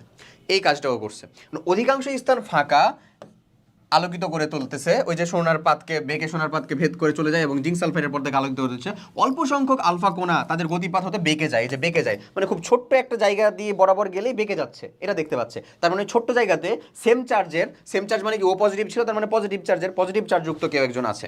ওকে, এবং খুবই অল্প সংখ্যক, প্রায় 20,000-এর মধ্যে একটি, কোথাও কোথাও উল্লেখ করা হয় 10,000-এর মধ্যে একটি, বাট হাজারি স্যারের বইয়ে যেহেতু 20,000-এর ভিতরে একটি আছে, তার মানে এটা দেওয়াটা হচ্ছে বেশি অ্যাপ্রোপ্রিয়েট। 20,000-এর ভিতরে একটি তাদের মূল পথের গতি সরাসরি বিপরীত দিকে ফিরে আসে, মানে ওইটার কোনো ট্র্যাক পায় না, আমরা যে বরাবর যাই ওই বরাবরই ব্যাক চলে আসে। আর এখানে দেখো তো ভাইয়া, আমরা যে পর্দাটা এখানে দেখছিলাম, এই পর্দার এখানে ফাঁকা না, দেখো তো ফাঁকা না, এই পার্টটুকু কি ফাঁকা না, বলো ফাঁকা। তার মানে এ বরাবরই যদি ব্যাক চলে আসে তাহলে তোর আর কোনো স্পার্ক তৈরি হলো না। তার মানে 20,000-এর ভিতরে একটা দেখা যায় একটু একটু করে করতে ডিরেক্ট ব্যাক চলে আসে আমার দিকে, এই ঘটনাটা ঘটলেন। তার মানে এই স্বীকার্যগুলো উনি নিয়ে ফেললেন, এই পর্যবেক্ষণগুলো দেখে ফেললেন, এই পর্যবেক্ষণ থেকে উনি আবিষ্কার করলেন যে কেন্দ্রে অত্যন্ত ভারী কেউ একজন অবস্থান করতেছে, যেই হচ্ছে আমাদের নিউক্লিয়াস বাবাজি, যেই হচ্ছে কে নিউক্লিয়াস, এটা নিয়ে নামকরণ করলেন। এবং তার সব থেকে বড় সার্থকতা হচ্ছে নিউক্লিয়াসের নামকরণটা করা, বুঝছো? রাদারফোর্ড পরমাণু মডেল এবং মানে এই যে তার পরমাণু মডেল এবং তার সীমাবদ্ধতা, এটা নিয়ে আমরা কথাবার্তা বলবো আর কি এখনই, যে তার এইটা কি কি ছিল, চলো আমরা দেখে ফেলি। ওকে, সো ফার্স্ট অফ অল আমি যদি বলি, তার মানে উনি কি করলেন, নিউক্লিয়াস, এটা সীমাবদ্ধতা কিন্তু না, নিউক্লিয়াস নামকরণ অধিকাংশ স্থান ফাঁকা, এটা উনি দেখলেন, বলতে পারলেন অধিকাংশ স্থান ফাঁকা। ওকে, নিউক্লিয়াস নামকরণ করলেন। তারপরে নিউক্লিয়াসের মানে অধিকাংশ স্থানই ফাঁকা, মানে সমস্ত ভর কোথায় আছে, কেন্দ্রে। এগুলো কিন্তু ওনার সার্থকতা কিন্তু পর্যবেক্ষণ না কিন্তু, মানে যেগুলো সত্য আসলে। তারপরে চলে আসা সীমাবদ্ধতা, ড্রব্যাক বা তার যে লিমিটেশন বা সীমাবদ্ধতা, সেই সীমাবদ্ধতাগুলো কি কি? সীমাবদ্ধতাগুলো হচ্ছে মানে প্রধান সীমাবদ্ধতা হলো যে ইলেকট্রনগুলো কোথায় ঘুরতেছে বা ইলেকট্রনগুলোর অবস্থানটা কোথায়, কিভাবে আছে ইলেকট্রনগুলো, এই সম্পর্কে কোনো স্পষ্ট ধারণা নেই। ইলেকট্রন এর অবস্থান সম্পর্কে কোনো ধারণা না থাকা একটা। তারপরে 2 নাম্বার বললেন ইলেকট্রনের অবস্থান সম্পর্কে না, মানে টোটাল যে মডেলটা ছিল ওই মডেলটাকে উনি সৌর মডেলের সাথে তুলনা করলেন। এই যে দেখো তো ভাইয়া, এই এখানে সৌর মডেলের সাথে কিভাবে তুলনা করলেন, এই যে এখানে আমার নিউক্লিয়াস আছে, এর আশেপাশে ইচ্ছা মতন জায়গা দিয়ে কে ঘুরতেছে, ইচ্ছা মতন জায়গা দিয়ে উনি বললেন যে ইলেকট্রনগুলো ঘুরতেছে। মানে যেমন আমার সূর্যকে কেন্দ্র করে মানে সকল আমাদের গ্রহ উপগ্রহ বা নক্ষত্রকে কেন্দ্র করে যে গ্রহ উপগ্রহগুলো ঘুরতেছে, কোনো গ্রহকে কেন্দ্র করে যে উপগ্রহগুলো ঘুরতেছে, ঠিক সেরকমভাবে তুলনা করলেন, দিয়ে এটাকে সৌর মডেল বললেন। এর মডেলের কিন্তু অপর নাম হচ্ছে সৌর মডেল। হ্যাঁ, তো এই যে সৌর মডেল বললেন, এটা কিন্তু তার একটা ভুল হয়ে গেল সিদ্ধান্ত। কেন? কারণ সৌরজগতের যারা, তারা হচ্ছে কোন বলের উপরে আছে ভিত্তি করে, বলো তো ভাই? মহাকর্ষ বল বা অভিকর্ষ বল। মহাকর্ষ বল মেনলি, মহাকর্ষ বলের প্রধান ধর্ম হচ্ছে তারা চার্জহীন বস্তুর ভিতরে আলোচনা হবে এবং তাদের ভিতরে কোনো বিকর্ষণধর্মী বলই নাই, সবই আকর্ষণধর্মী বল মহাকর্ষ বলের। কিন্তু এই যেই ইলেকট্রন প্রোটন, এরা তো হচ্ছে ভাই ইলেকট্রন প্রোটন, তারা তো হচ্ছে চার্জযুক্ত। তো চার্জযুক্ত বস্তুর সাথে চার্জহীন বস্তুর তুলনা হচ্ছে অপ্রাসঙ্গিক। চার্জযুক্তর সাথে চার্জহীনের তুলনা অপ্রাসঙ্গিক,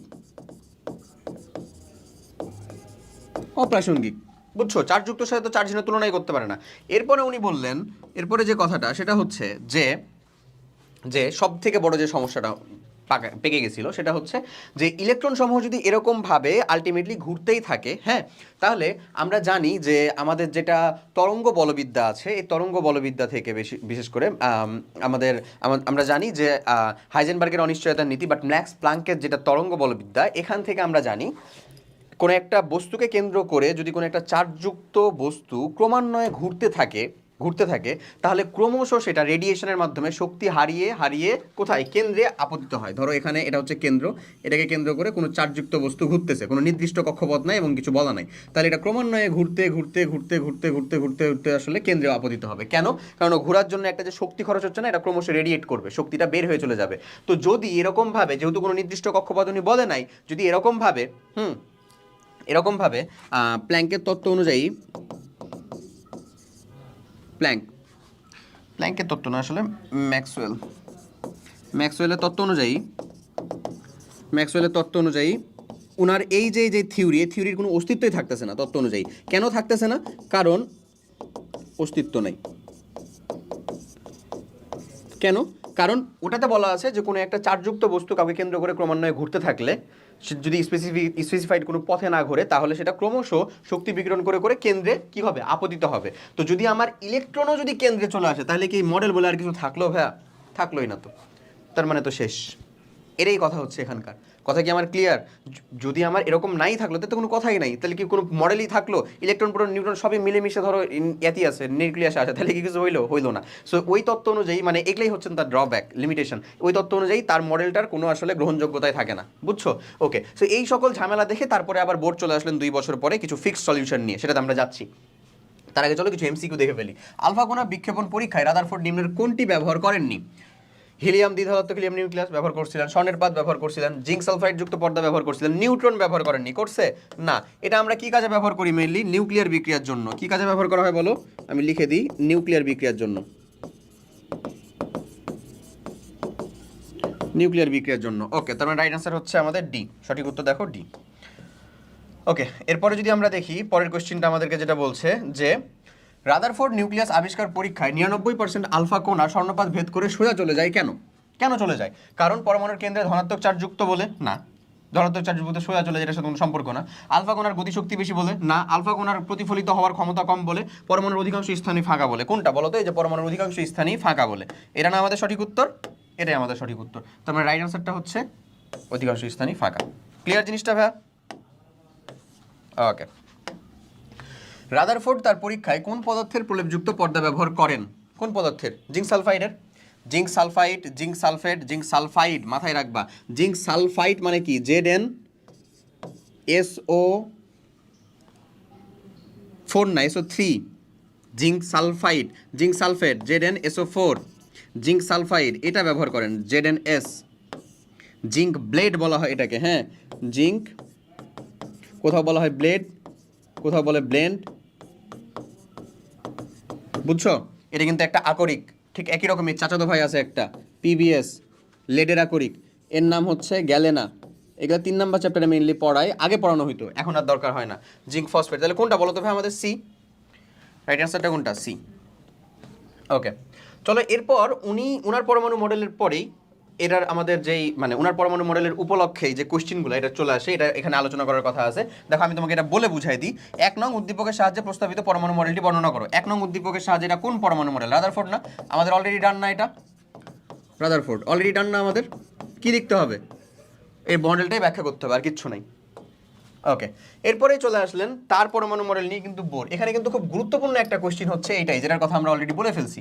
দেখো তুমি এখানে পেয়ে যাবা, এই যে দেখো, এটা যেমন রাদারফোর্ড পরমাণু মডেলকে ইন্ডিকেট করে, এটা তেমন কাকে ইন্ডিকেট করে? এটা রাদারফোর্ডকে ইন্ডিকেট করলে এটাও কিন্তু বোরকে ইন্ডিকেট করে, করে না? বোরকে ইন্ডিকেট করে।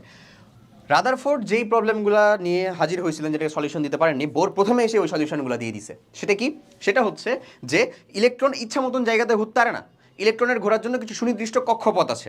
এই যে সুনির্দিষ্ট কক্ষপথগুলো, এটা যদি নিউক্লিয়াস থাকে, এই যে কক্ষপথ 1, এই কক্ষপথ 1কে উনি বললেন কে। কক্ষপথ যেটা 1, এই কক্ষপথকে প্রকাশ করা হয় হচ্ছে এন দ্বারা।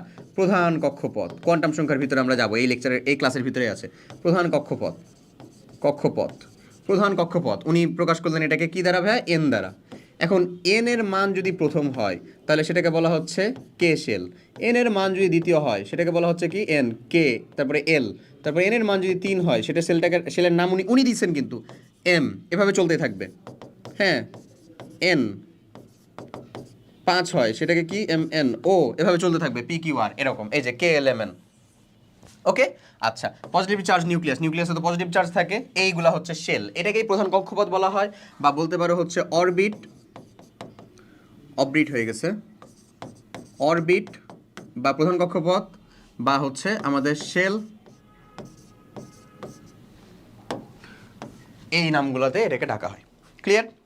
ওকে, এরপরে উনি যে মেইনলি কাজগুলো করছিলেন, এখান থেকে আমরা ওই জায়গার ভিতরেই দেখে ফেলবো ওনার এই যে এনার্জি, বেগ টেগ সব কিছু এখান থেকে দেখবো। আসলে দেখো যে উনি বললেন যে পরমাণুকে কেন্দ্র করে কিছু সুনির্দিষ্ট গোলাকার বৃত্তাকার কক্ষপথ রয়েছে, সেখানে ইলেকট্রনটা ঘুরতে পারে, আর অন্য কোথাও না।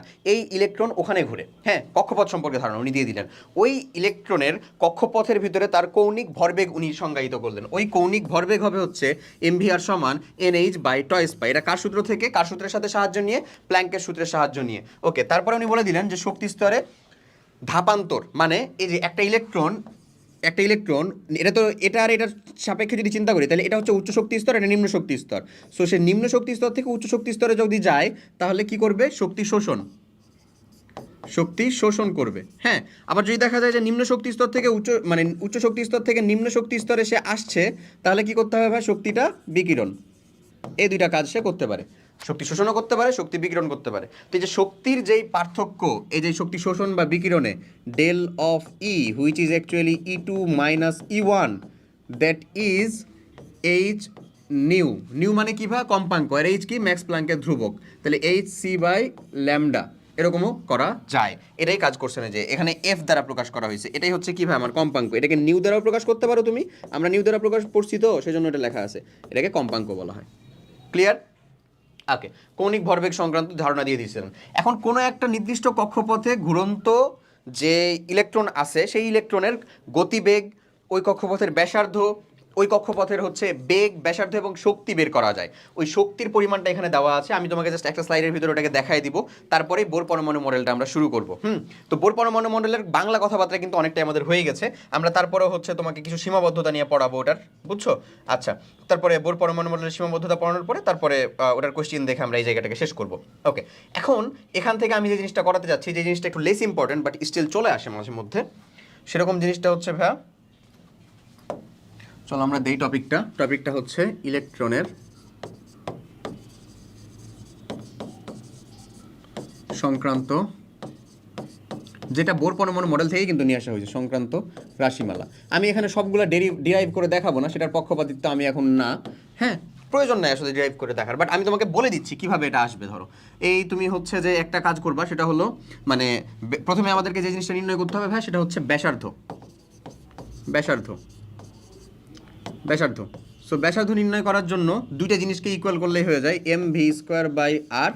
হ্যাঁ, আর আরেকটা জিনিস, এটা হচ্ছে কেন্দ্রমুখী বল, আরেকটা জিনিস হচ্ছে 1/4πε0, যেটা তাদের ই বল, q²/r²। এটাকে ইকুয়াল করব, এই ইকুয়াল করলে এখান থেকে ভি আর আর রিলেটেড জিনিসপত্র বাদ বাকি তো ধ্রুবক, কিউ মানে হচ্ছে ইলেকট্রনের চার্জ, এবং আরেকটা সূত্র আমরা জানি, mvr = আসলে nh/2s পাই। এখান থেকে এই তিনটা ফর্মুলা থেকে যদি মান নির্ণয় করি, তাহলে আমি আর এর ভ্যালুটা পাই, আমি একবারে লিখে দিচ্ছি, ε0 n²h²/πmze²। এটা পেয়ে গেলাম আমি হচ্ছে আর এর মান একবারে। আমি ইভেন তোমাকে বলবো যেটা তোমাকে মনে রাখতে, এখানে মনে রাখলে খুব সহজে এখান থেকে উত্তর করতে পারি। ইভেন এখানে কে কোনটা জিনিস সেটা একটু খালি বুঝিয়ে দিই, কে কোনটা জিনিস। ফার্স্ট অফ অল, এই ই মানে হচ্ছে ইলেকট্রনের চার্জ, 1.6 × 10⁻⁹ কুলম। জেড মানে হচ্ছে পারমাণবিক সংখ্যা বা প্রোটন সংখ্যা, পারমাণবিক সংখ্যা। এন মানে হচ্ছে তম কক্ষপথ। এইচ হচ্ছে প্ল্যাঙ্কের ধ্রুবক, প্ল্যাঙ্ক কনস্ট্যান্ট। ε0 হচ্ছে আমাদের ভেদাঙ্ক, যেটা আমরা ফিজিক্সে কাইন্ড অফ পড়ে থাকি, ভেদাঙ্ক, মাধ্যমের ভেদাঙ্ক, যেটার ভ্যালুটা কত 8.854 10⁻12। প্ল্যাঙ্কের কনস্ট্যান্টটা কত 6.626 10⁻34 জুল সেকেন্ড। আর এটার এককটা কি হবে তাহলে? এটার এককটা যদি আমি চিন্তা করি, তাহলে এটার একক থাকে হচ্ছে, ধরে নাও newton inverse coulomb square newton inverse metre inverse 2, এটা হয় হচ্ছে এটার একক। ওকে, বাদ বাকি কি পায়ের একক তো জানি আমরা, এম হচ্ছে ইলেকট্রনের ভর। এসআই ইউনিটে যেটা কত হবে? এসআই ইউনিটে যেটা হবে হচ্ছে 9.11 × 10⁻31 কেজি। এসআই ইউনিটে সবগুলো নির্ণয় করলাম। এই ভ্যালুটা যদি তুমি এখন ক্যালকুলেশন করো, তাহলে একটা জিনিস লক্ষ্য করতে পারবা, সে লক্ষণীয় জিনিসটা হইল যে এখানে এই এন আর জেড বাদে, এই দুজন বাদে সবাই হচ্ছে তোমার কি কনস্ট্যান্ট বা ধ্রুবক। যদি সবাই কনস্ট্যান্ট বা ধ্রুবক হয়, তাহলে তুমি বা আমি এই জিনিসটাকে একটু এরকমভাবে লিখতে পারি, R = n is ε0 H square by pi M E square into N square by হচ্ছে জেড। এই ভ্যালুটা যেহেতু আমাদের ধ্রুবক চলে আসছে, কি আসছে বলো তো? এই ভ্যালুটার মান ধ্রুবক চলে আসছে। ধ্রুবক চলে আসে, সবগুলো ভ্যালু যদি বসায় দাও তাহলে এখানে একটা সিম্পল জিনিস লেখা যায় এটাকে আরও একটু শর্টকাটে। ওই শর্টকাটটা কি লিখবো আমরা এখন? এইরকমভাবে লিখবো, দেখো এটা তোমার একটা ফর্মুলা হয়ে গেল রীতিমতন।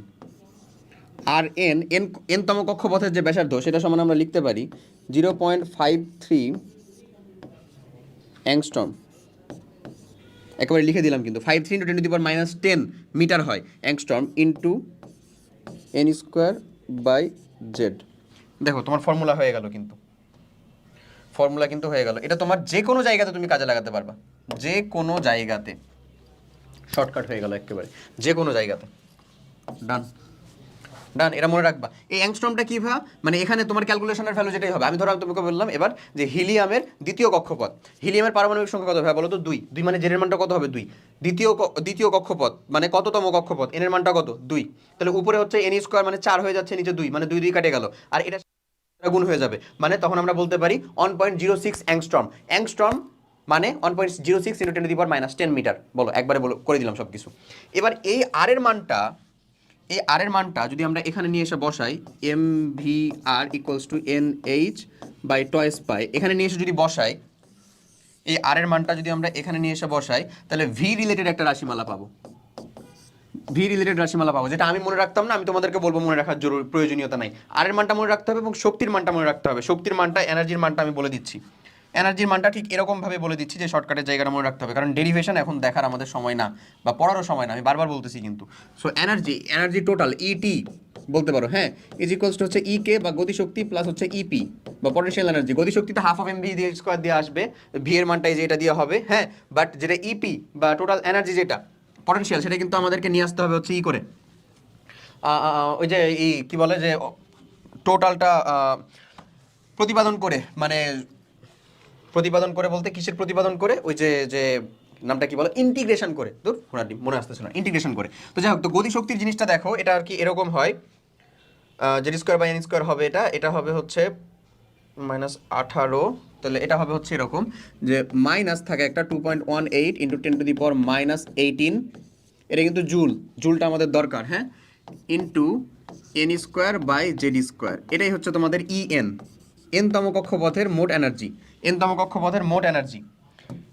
মোট এনার্জি এটা কিন্তু আমাদের হয়ে যায়, এরকমভাবে করলেই তুমি উত্তরটা পেয়ে যাবা। এখন আমি এটাকে এরকমভাবে লিখতে ভালোবাসি না, আমি এটাকে আরও সহজভাবে লিখতে ভালোবাসি। এটা কি এককে দেখো? জুল এককে মানে এসআই ইউনিটে। আমি এটাকে ইলেকট্রন ভোল্ট এককে লিখতে খুব পছন্দ করি, খুব সহজ হয়ে যায়। তাহলে ইএন সমান মানে হচ্ছে -13.6 electron volt into N square by Z square. তুমি কিন্তু এটাও করতে পারো, যেহেতু তোমার কাছে ক্যালকুলেটর আছেই, এটাকে মনে রাখা বেশি ইজিয়ার, তাই না ভাইয়া? দেখো তো, এটাকে মনে রাখা বেশি ইজিয়ার না? -13.6 ইলেকট্রন ভোল্ট। তো ইলেকট্রন ভোল্টের সাথে যদি N square by Z square, বললাম ওই হিলিয়ামেরই ওই দ্বিতীয় কক্ষপথেরই, তাহলে বলো তো এখানে 2 স্কোয়ার বাই 2 স্কোয়ার, এটা তো কেটে গেল, মানে এটাই থাকবে এক্স্যাক্ট, এটাই থাকবে না? -13.6 ইলেকট্রন ভোল্ট থেকে জুলে যেতে হলে কি করব? ইলেকট্রনের আধান দ্বারা গুণ করে দিব। এটাকে ইলেকট্রনের আধান দ্বারা 1.6 × 10⁻19 দ্বারা ভাগ করছিলাম, এটা আসছিল। তাহলে এটাকে যদি আমি গুণ করে দিই 1.6 × 10⁻19 দ্বারা, জুল চলে আসবে না? চলে আসবে। ক্লিয়ার? আশা করি ক্রিস্টাল ক্লিয়ার হচ্ছে জিনিসগুলো। এই হচ্ছে আমার টোটালের কথাবার্তা। ভি বা বেগ মনে রাখতে হবে, উত্তরটা হচ্ছে না। আর মনে রাখবো মাস্ট, এই আর এর এই ফর্মুলা মনে রাখবো মাস্ট। কোন ফর্মুলাটা? এই ফর্মুলা মনে রাখবো হচ্ছে আমরা মাস্ট এই ফর্মুলা মনে রাখবো মাস্ট। লেস ইম্পর্টেন্ট, আসে কম, বাট যদি চলে আসে মাস্ট। হয় এনার্জির এটা, না হয় এনার্জির এটা, যেটা ইচ্ছা তোমার, যেটা পছন্দ হয়। কিভাবে করতে হয় এটা কিন্তু আমি দেখাই দিছি, আর জরুরি না এটা নিয়ে, ঠিক আছে? ওকে, চলো এবার দেখি পরমাণু তৃতীয় কক্ষপথের একটি ইলেকট্রনের জন্য কৌণিক ভরবেগের মান নির্ণয়ের সমীকরণ কোনটি? উনি যেটা করছিলেন সেটা হচ্ছে কিন্তু মানে উনি পরমাণু কি বলে যে বোর সাহেব 3টা কাজ করছিলেন। কক্ষপথ সম্পর্কে ধারণা দিয়েছিলেন, এই যে N K L M N এগুলা। পরমাণুর কৌণিক ভরবেগ সম্পর্কিত দিছিলেন যে এম ভি আর সমান N H by twice pi. এই দুইটা দিলেন। তারপরে 3 নাম্বারটা দিয়েছিলেন হচ্ছে বর্ণালী সম্পর্কিত ধারণা, যে ওই যে শক্তি যে এক স্তর থেকে যে অন্য স্তরে যাচ্ছে।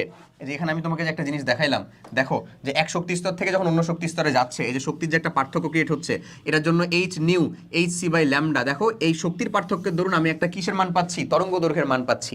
এই কাজটা উনি করছিলেন। ওটা যদি আমাদের ভিজিবল রেঞ্জের ভিতরে হয়, আমাদের যে তড়িৎ চৌম্বকীয় তরঙ্গ, একটু পরে যাবো ওখানে, ওটার যে কয়েকটা রেঞ্জ আছে, রেঞ্জটা মনে রাখারও টেকনিক আছে, খুবই সহজ, প্যারা নাই, ইনশাল্লাহ মনে থাকবে। তো কথা হচ্ছে যে ওই যেই রেঞ্জ দিয়ে ওটাকে মনে রাখতে হয়, ধরো ওটার ভিজিবল রেঞ্জ বা আমরা দেখতে পাই হচ্ছে 380 ন্যানোমিটার থেকে 780 ন্যানোমিটার। তো এই শক্তির পার্থক্যের দরুন যদি এই ল্যামডার মানটা এত হয়, তাহলে কিন্তু আমরা সেটাকে দেখতে পাই, দর্শনীয় হয় সেটা আমাদের।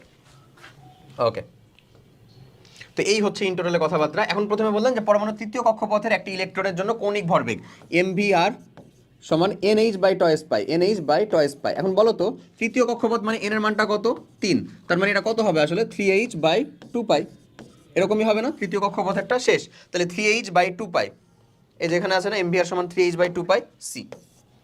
ওকে, পরেরটা দেখো, বোরনের শেষ ইলেকট্রনের কৌণিক ভরবেগ কত? বোরনের শেষ ইলেকট্রন, বোরন মানে কত রে ভাইয়া, 5 না? কক্ষপথ বের করতে হবে কিন্তু, 1s2 2s2 2p1, এটা কোন কক্ষপথে আসলে? 2 নম্বর কক্ষপথে না? 2 নম্বর কক্ষপথ। তাহলে আমরা বলতে পারি mvr equals to nh by twice pi, মানে কত, 2h বাই 2 পাই। যদি এটা হয় তাহলে এটাকে কত বলতে পারি আমরা, h বাই পাই না? h বাই পাই বলতে পারি না? h বাই পাই বলতে পারি। তার মানে আমাদের সঠিক উত্তরটা কোথায় হবে, h বাই পাই। দেখছো ট্রিকি করছে কেমনে? দেখো 2h বাই পাই দিয়ে রাখছে একটা, কিন্তু এটা কি হবে? হবে না। খেয়াল রেখো কিন্তু, অতি উৎসাহী হওয়া যাবে না, ভাইয়ের মতন, ভাইয়ের একটা ডায়লগ, অতি উৎসাহিত হওয়া যাবে না। কোশ্চিন কমন পাইছি, ইয়ে মামা, দেখছো ভুল করে আসছো, সহজ জিনিস ভুল করা যাবে না, be careful. h by twice pi. এখন আমাদেরকে একটু দেখতে হবে যে বোর পরমাণু মডেলের আসলে সীমাবদ্ধতাগুলো কি কি। চলো একটু ঝটপট দেখে ফেলি। কথা হচ্ছে এটা এক ইলেকট্রন বিশিষ্ট পরমাণুর যদিও বর্ণালী ব্যাখ্যা করতে পারে, একাধিক ইলেকট্রন বিশিষ্টটা ব্যাখ্যা করতে পারে না। এক ইলেকট্রন বিশিষ্ট মানে কার কার, যেমন H প্লাসের ব্যাখ্যা করতে পারবে, H2 প্লাসের ব্যাখ্যা করতে পারবে, He2 plus, lithium 3 plus, H plus না, হাইড্রোজেন ভুল লিখছি, হাইড্রোজেনেরটা ব্যাখ্যা করতে পারবে, H, তাহলে হিলিয়াম He শুধু প্লাসটা, হিলিয়াম শুধু প্লাসটা ব্যাখ্যা করতে পারবে, লিথিয়াম 2 প্লাসটা ব্যাখ্যা করতে পারবে এবং বেরিলিয়াম 3 প্লাসটা ব্যাখ্যা করতে পারবে। এর উপরে নরমালি যায় না, বুঝছো? একটি বর্ণালী রেখার একাধিক সূক্ষ্ম রেখায় বিভক্ত যেটা হয়ে যায়, মানে উনি বলছিলেন যে একটা সূক্ষ্ম রেখা সৃষ্টি হয়, কিন্তু পরবর্তীতে ইলেকট্রন মাইক্রোস্কোপ দিয়ে দেখা যাচ্ছে যে ওখানে একাধিক শাখা প্রশাখাযুক্ত সূক্ষ্ম রেখা দেখতে পাওয়া যায়। এই ফলাফলটাকে বলা হয় হচ্ছে, একটা হলো জিম্যান প্রভাব আর একটা হচ্ছে স্টার্ক প্রভাব, মানে দুইটা দুই কারণে হচ্ছে বিভাগ হয়ে যায়, বুঝছো? এই যে স্টার প্রভাব নিচে লেখা আছে, সো তুমি মাথায় রাখবা G man, man for magnetic, man for magnetic, magnetic মানে চৌম্বক ক্ষেত্রের প্রভাবে যদি ভাগ হয়ে যায় তাহলে সেটাকে বলবো হচ্ছে জিম্যান ইফেক্ট। চৌম্বক ক্ষেত্রের প্রভাবে, এটা চৌম্বক ক্ষেত্রের প্রভাবে, তাহলে জিম্যান ইফেক্ট। আর আরেকটা যেটা বাকি থাকলো সেটা হচ্ছে কি তড়িৎ ক্ষেত্র, তাহলে স্টার্ক মানে তড়িৎ ক্ষেত্র, তাহলে তড়িৎ ক্ষেত্রের প্রভাবে যদি ভাগ হয়ে যায় সেটাকে বলবো স্টার্ক। এখন হচ্ছে দ্বিমাত্রিক কক্ষপথের ধারণা পাওয়া গেল, ত্রিমাত্রিক কক্ষপথ সম্পর্কে উনি বলেন না, এই যে গোলাকার বলছে না, পরবর্তীতে দেখা গেছে এটা কোথাও ডাম্বেল, কোথাও ডাবল ডাম্বেল আকার, এটার ধারণা ওখানে দেয়া নাই। আরেকটা কাজ করছেন, সেটা হইলো যে উনি যে সূত্রটা দিয়ে গেলেন mvr সমান NH বাই টয়েস পাই, এখানে নিয়ে সব থেকে বড় কন্ট্রোভার্সি আছে, সেটা হচ্ছে হাইজেনবার্গের অনিশ্চয়তার নীতি অনুযায়ী কোনো ঘূর্ণনরত বা গতিশীল বস্তুর একই সাথে ভর, একই সাথে বেগ এবং অবস্থান বলা যায় না, মানে ভি বললে আর বলা যাবে না, আর বললে ভি বলা যাবে না, বাট উনি দুইটাকেই একসাথে দেখাই গেছেন এবং এটার কোনো যথাযথ ব্যাখ্যা উনি বা প্রতিপাদন দিয়ে যেতে পারেননি, শুধু এই সূত্রটা দিয়ে গেছেন যেটা আমরা ব্যবহার করি, বাট যেহেতু কোনো প্রতিপাদন নাই, বাট হাইজেনবার্গের ফর্মুলার বা সূত্রের যেটা থিওরিটিক্যাল প্রতিপাদন ছিল তাই ওটা বেশি স্বীকৃত হয়েছে, এটা কম, সো এটা দ্বারা ওনার থিওরিটা সব থেকে বেশি কন্ট্রোভার্সিয়াল হয়। ওকে, এই হচ্ছে ইন্টারনালের আলোচনা, ক্লিয়ার ভাইয়া? ওকে, চলো এটার দেখে ফেলি। বোর পরমাণু মডেল অনুযায়ী কোন মৌলের আয়নের বর্ণালী ব্যাখ্যা করতে পারে? হিলিয়াম, হিলিয়াম প্লাস কিন্তু না, তার মানে এটা না। হাইড্রোজেন মাইনাস না, হাইড্রোজেন প্লাস, হাইড্রোজেন প্লাসেরও না, এক ইলেকট্রন থাকা লাগবে মাস্ট, এক ইলেকট্রন। দেখো তো এখানে এক ইলেকট্রন একমাত্র কোনটাতে আছে? এক ইলেকট্রন একমাত্র কি বেরিলিয়াম 3 প্লাসে আছে না? বেরিলিয়ামের তো চারটার ভিতরে বেরিলিয়াম 3 প্লাস, মানে এখানে একটা ইলেকট্রন আছে, মানে একটা ইলেকট্রন যুক্ত যে আছে তারটা ব্যাখ্যা করতে পারবে, ব্যাপারটা এরকম। তার মানে রাইট আনসার হচ্ছে D, D. Careful, be very very careful.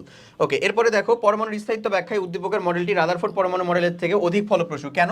কারণ এখানে ইলেকট্রন নির্দিষ্ট কক্ষপথে ঘুরতে ঘুরতে নিউক্লিয়াসে এসে পড়বে না, এই কথাটাই তোমাকে এখানে ব্যাখ্যা করতে হবে। ঘ নাম্বারে ভাই ফুল চারটা মার্ক, মানে টোটালে তোমাকে আসলে তার যে স্বীকার্যগুলা, তার যে রাদারফোর্ডের যে স্বীকার্যের ভিতরে ঝামেলাটা, সেই স্বীকার্যটা ব্যাখ্যা করতে হবে একটা একটা প্যারাতে। তারপরে বোর যেটা বলে দিয়ে গেছে যে না, ইচ্ছা মতন চাইলেই হচ্ছে যে মানে শক্তি হারায় ঘুরতে পারে না, বা ইচ্ছা মতন কোনো জায়গাতে ঘুরবে না, নির্দিষ্ট কিছু কক্ষপথ আছে, সে কথাবার্তা বলে তারপরে টেনে দিতে হবে। তাহলে আশা করি ডান। এটা হচ্ছে ঘ নাম্বার কোশ্চেনের উত্তর। এরপরেই চলে যাব হচ্ছে আমরা আমাদের গুরুত্বপূর্ণ অংশ, বিভিন্ন প্রকার তড়িৎ বিকিরণ তরঙ্গ দৈর্ঘ্যের সীমা। মানে একটা তড়িৎ রাসায়নিক তরঙ্গ, যেটা তরঙ্গ ছিল, তরঙ্গ দৈর্ঘ্যকে স্পেকট্রা করলে বা ভেঙে ফেললে যে স্পেকট্রাম পাওয়া যায়, সেই স্পেকট্রামের এই যে কয়টা সীমা আছে, সে সীমা কয়টা জানতে হবে। এবং দৃশ্যমানটিকে আসলে এক্সট্রাভাবে আমাদেরকে শেখা লাগে, এবং এটা আসলে দৃশ্যমান যারা আছে তাদেরটাকে শেখা লাগবে। সেই শিক্ষাটা আমরা কিভাবে মনে রাখতে পারি বা এটা আমরা কিভাবে পড়বো, সেটাই হচ্ছে আমরা এখন দেখবো। আচ্ছা, যে কথা বলছিলাম ভাইয়া, তো আমাদের যে তড়িৎ চৌম্বকীয় তরঙ্গ, সেটাকে যদি আমরা বিভাজিত করি তাহলে এই রেঞ্জগুলো পাওয়া যায়। আমরা এই রেঞ্জগুলো কি দিয়ে মনে রাখবো, কিভাবে মনে রাখবো? চলো, এই রেঞ্জগুলোর জন্য আমি বেসিক্যালি বলি যে এই যে রেঞ্জগুলো, মহাজাগতিক, গামা, রঞ্জন, অতিবেগুনি, দৃশ্যমান, অবলোহিত, তারপরে হচ্ছে রেডিও ও টেলিভিশন, তারপরে হচ্ছে এই জিনিসপত্রগুলো, এগুলো আমাদের জন্য ম্যান্ডেটরি না। কোন পারপাজে? এই যে তরঙ্গ দৈর্ঘ্যের পারপাজে। জরুরি না। তুমি একটা মনে রাখবো অবশ্যই, আমাদের দৃশ্যমান এবং অতিবেগুনি। দৃশ্যমানের আবার যে ভাগগুলো সম্ভব, বেনিয়াসহ কলা, সেটা মনে রাখতে হবে। আমি শিখাই দিচ্ছি কীরকমভাবে সেটাকে করব। আর এদেরকে আমার সিরিয়ালি মনে রাখতে হবে, যে তরঙ্গ দৈর্ঘ্য বড় হচ্ছে কোথায়, তরঙ্গ দৈর্ঘ্য বড় হলে শক্তি যে কমছে, এই সিরিয়ালগুলো কোথায়, কী দিয়ে মনে রাখবো। চলো আমরা মনে রাখার একটা টেকনিক শিখে ফেলি। ফার্স্ট অফ অল আসো, সিম্পল, আমরা এই মনে রাখার জন্য একটা সিম্পল টেকনিক শিখবো। সেটা হচ্ছে যে ফার্স্ট অফ অল চলো আমরা আগে সূত্রটা দেখাই তোমাকে। ই মানে শক্তি, del of E is equal to actually E two minus E one. এটা অলরেডি আমি তোমাদেরকে দেখাইছি। এইচ নিউ, হ্যাঁ, এইচ নিউ মানে কি? H C by lambda. C মানে হচ্ছে ভাই তরঙ্গ, আলোর বেগ, ল্যামডা হচ্ছে আমাদের তরঙ্গ দৈর্ঘ্য। এখন আমি এটাকে যেটা দিয়ে মনে রাখবো, মনে রাখার আরেকটা কাহিনী একটু বলি। সেটা হচ্ছে যে E is proportional to nu is proportional to 1/λ, এরকম না? তার মানে আমরা বলতে পারি যে আমাদের শক্তি যেখানে বেশি, তরঙ্গ দৈর্ঘ্য সেখানে কি কম। আবার শক্তি যেখানে হচ্ছে কম, তরঙ্গ দৈর্ঘ্য সেখানে কি বেশি, এমন জিনিসটা। আর এটা কি আমাদের কম্পাঙ্ক বা ফ্রিকোয়েন্সি, ওটার সাথে তো সম্পর্ক সমানুপাতিক। শক্তি বেশি মানে কম্পাঙ্ক বেশি, শক্তি কম মানে কম্পাঙ্ক কম। বোঝা গেছে আশা করি? ওকে, কারণ আমরা যেটা দিয়ে মনে রাখবো, তড়িৎ চৌম্বকীয় বিকিরণ, তড়িৎ চৌম্বকীয় বিকিরণ, এটা মনে রাখছিলাম আমি সিম্পলি এরকমভাবে যে ধরে নাও তুমি এখন বিয়ে করতে যাচ্ছ। কি করতে? বিয়ে করতে যাচ্ছ। তুমি বিয়ে করতে যাচ্ছ, তোমার বিয়ে করার প্ল্যান, প্রোডাকশন, সব কিছু প্ল্যান চলতেছে। প্ল্যান চলার ভিতরে তোমাকে এবার জিজ্ঞাসা করা হচ্ছে যে তুমি যে বরের বাসায় যাবা বা বউদের বাসায় যাবা, তোমাকে জিজ্ঞাসা করা হলো তুমি বিয়েতে কিভাবে তোমার বরের বাসায় বা তোমার বউয়ের বাসায় যাবা, যেই হোক না কেন, ছেলে হলে মেয়ে, মেয়ে হলে ছেলে, কিভাবে যাবা? তখন তুমি বললা যে তুমি যেটা বললা, তুমি বললা যে গাড়ি দিয়ে যাবো অবশ্যই। কি গাড়ি হতে হবে? এক্সইউভি। ওই যে আমাদের এসইউভি গাড়ি আছে না ভাইয়া, এসইউভি, ওই রকম। এসইউভি না বলবো আমরা এক্সইউভি, এক্সইউভি। ইন ম্যারেজ, আমার বিয়েতে। ইন ম্যারেজ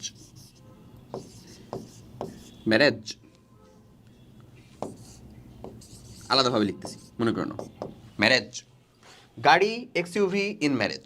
আচ্ছা, কি হলো এটা তাহলে? তার আগে তুমি উল্লেখ করতে পারো যে মহাগাড়ি। ব্যাপারটা এরকম যে আমরা সিম্পল গাড়িতে যেতে যাচ্ছি না, মহাগাড়ি। তার আগে একটা মহাযুক্ত করে দিলা। আচ্ছা, এই যে জিনিসটা খুললা, তোমার কাছে মনে হতে পারে যে ভাই কি করতেছেন, কিছু হইতেছে কি? আসলেও অনেক কিছু হয়ে গেছে। এটা কি হয়ে গেল বলো তো? মহাজাগতিক রশ্মি। গাড়ি, গামা রশ্মি, গামা। এক্স রে, এটা হচ্ছে ওই যে এর মতন। কার মতন? গাড়ি, এক্সইউভি, ইন ম্যারেজ, আমার বিয়েতে। আচ্ছা, এরপরে হচ্ছে ইউ মানে কি? আমাদের ইউভি রে, আলট্রাভায়োলেট। ওকে, আলট্রাভায়োলেট। ভি মানে কি ভাই? আমাদের ভিজিবল, দৃশ্যমান, ভিজিবল। ইনফ্রারেড, ম্যারেজ, মাইক্রোওয়েভ। Radio wave.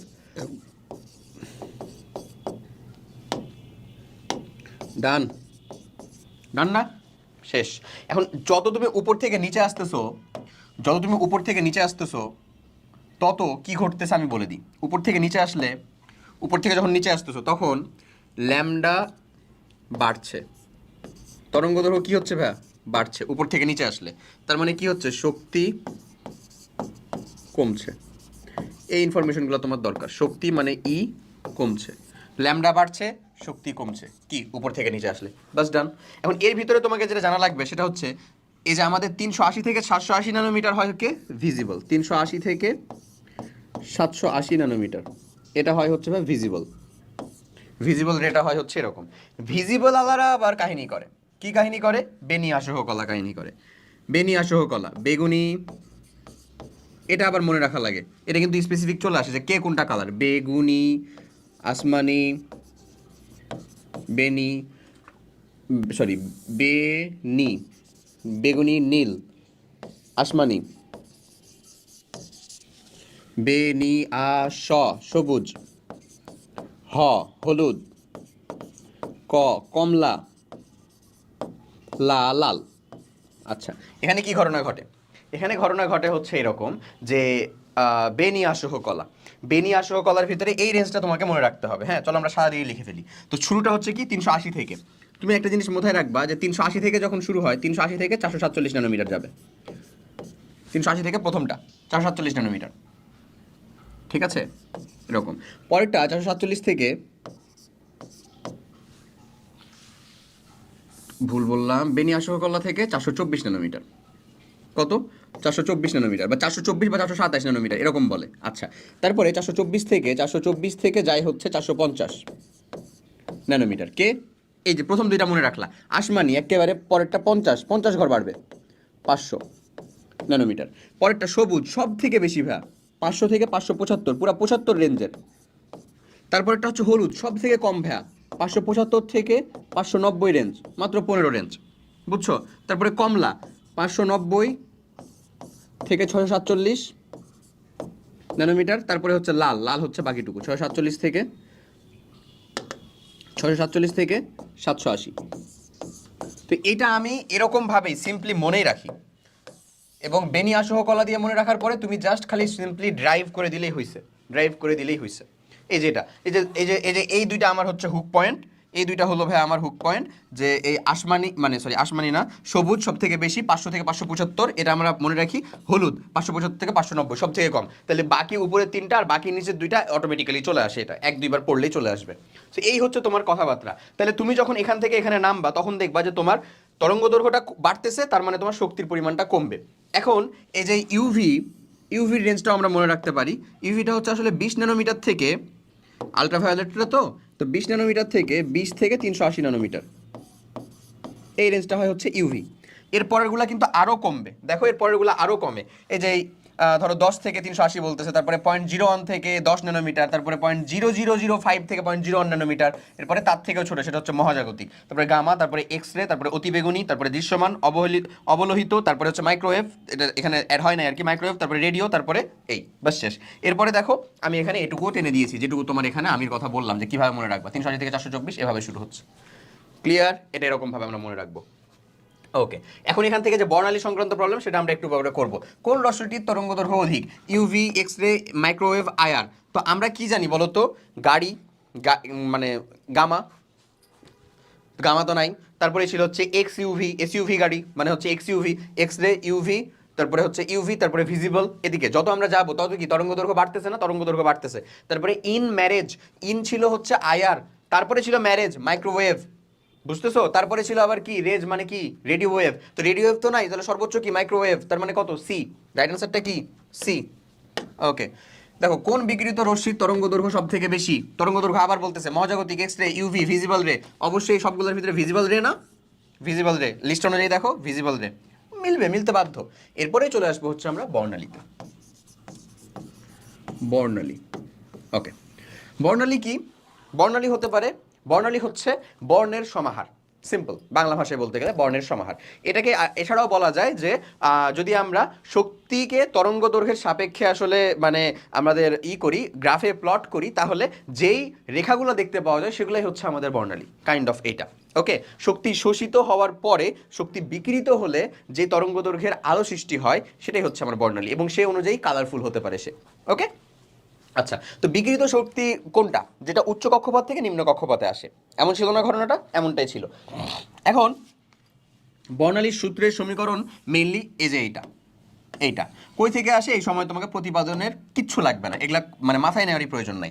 কই থেকে আসে সেটার কাহিনীটা যদি আমি একটু খালি দেখাই দিই, ওই যে আমি তোমাকে যে বা শক্তির কথা মনে করাইছিলাম, ওই যে বাচ্চাকালে মনে আছে, এই যে E2 মাইনাস E1, মানে টোটালের শক্তির মানটা তুমি কি পাইছিলা? E1 যদি আমি এরকমভাবে বলি, তাহলে তুমি কি বলবা বলো তো? যে -13.6 ইন্টু N1 স্কোয়ার বাই হচ্ছে জেড স্কোয়ার, এমন বলতা। ঠিক সেরকমভাবে E2 সমান কত বলতাম? -13.6 ইন্টু কত, ওই যে N2 স্কোয়ার মাইনাস কত জেড স্কোয়ার, এমন বলতা। সরি, এমন না তো, এখানে কিন্তু জেডটা উপরে, জেড স্কোয়ার বাই হচ্ছে এন স্কোয়ার, এরকম ছিল ভাই, এনটা নিচে ছিল, জেড স্কোয়ার এটা N1, এটা হচ্ছে N2 তার উপরে স্কোয়ার, এমন ছিল। এখন যদি এই উচ্চ কক্ষপথ থেকে নিম্ন কক্ষপথে আসছে, মানে E2 মাইনাস E1, আমাদের বিষয়টা আর কি এরকম, এই যে হচ্ছে ডেল ই। হ্যাঁ, এই ভ্যালুটা তুমি যদি বের করো, del of E is equals to E2 minus E1 is equals to, তাহলে এগুলো সব কিছু কমন নিয়ে নাও। যদি সব কিছু কমন নেওয়ার পরে এরকম থাকে, এখানে তুমি জুলের কমন নিলা, হ্যান ত্যান সব কিছু নিলা, ধরো একটা বক্স থাকলো, এই বক্সের পরে এখানে থাকতেছে হচ্ছে, এই বক্সের পরে এখানে ভ্যালুটার কথা বক্স বলতেছি, এরপরে এখানে থাকে কত? N1 স্কোয়ার যেখানে আসলো, মাইনাস হচ্ছে N2 স্কোয়ার যেখান থেকে আসলো, আর জেড স্কোয়ারটা তো উপরে স্কোয়ার আকারে গুণ আছে, দেখো এই যে এখানে উপরে জেড স্কোয়ারটা স্কোয়ার আকারে গুণ আছে না, এরকম। এই বক্সের সাথে একটু ক্যালকুলেশন হবে, কেমন ক্যালকুলেশন হবে?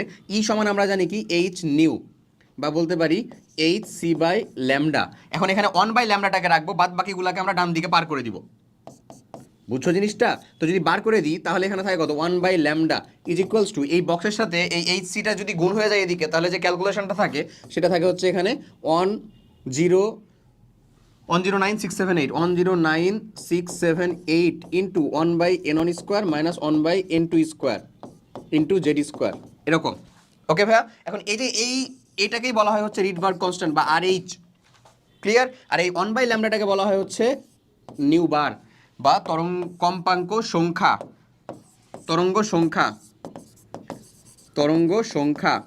কথা কি আমার বোঝা গেছে?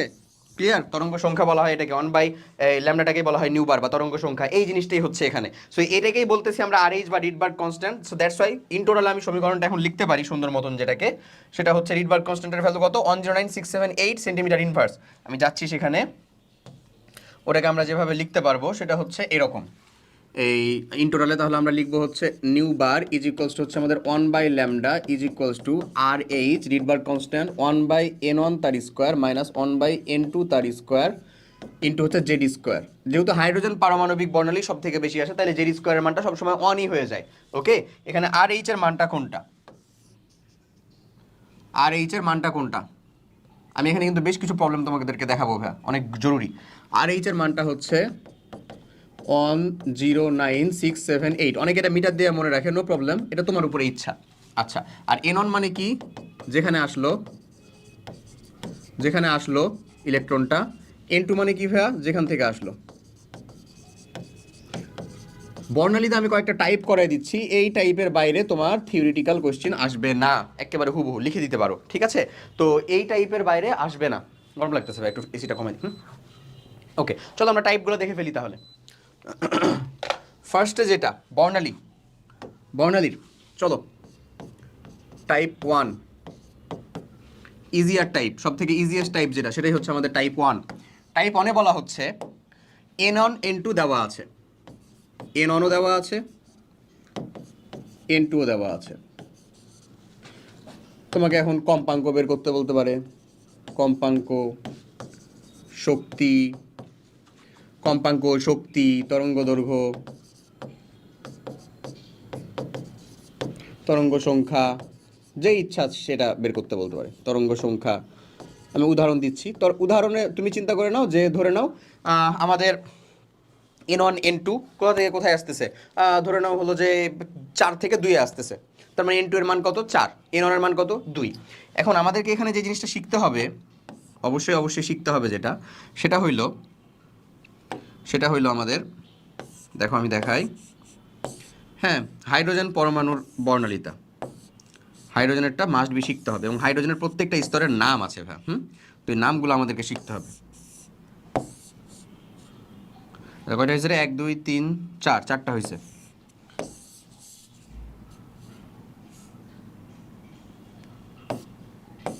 হয়ে গেল 5টা,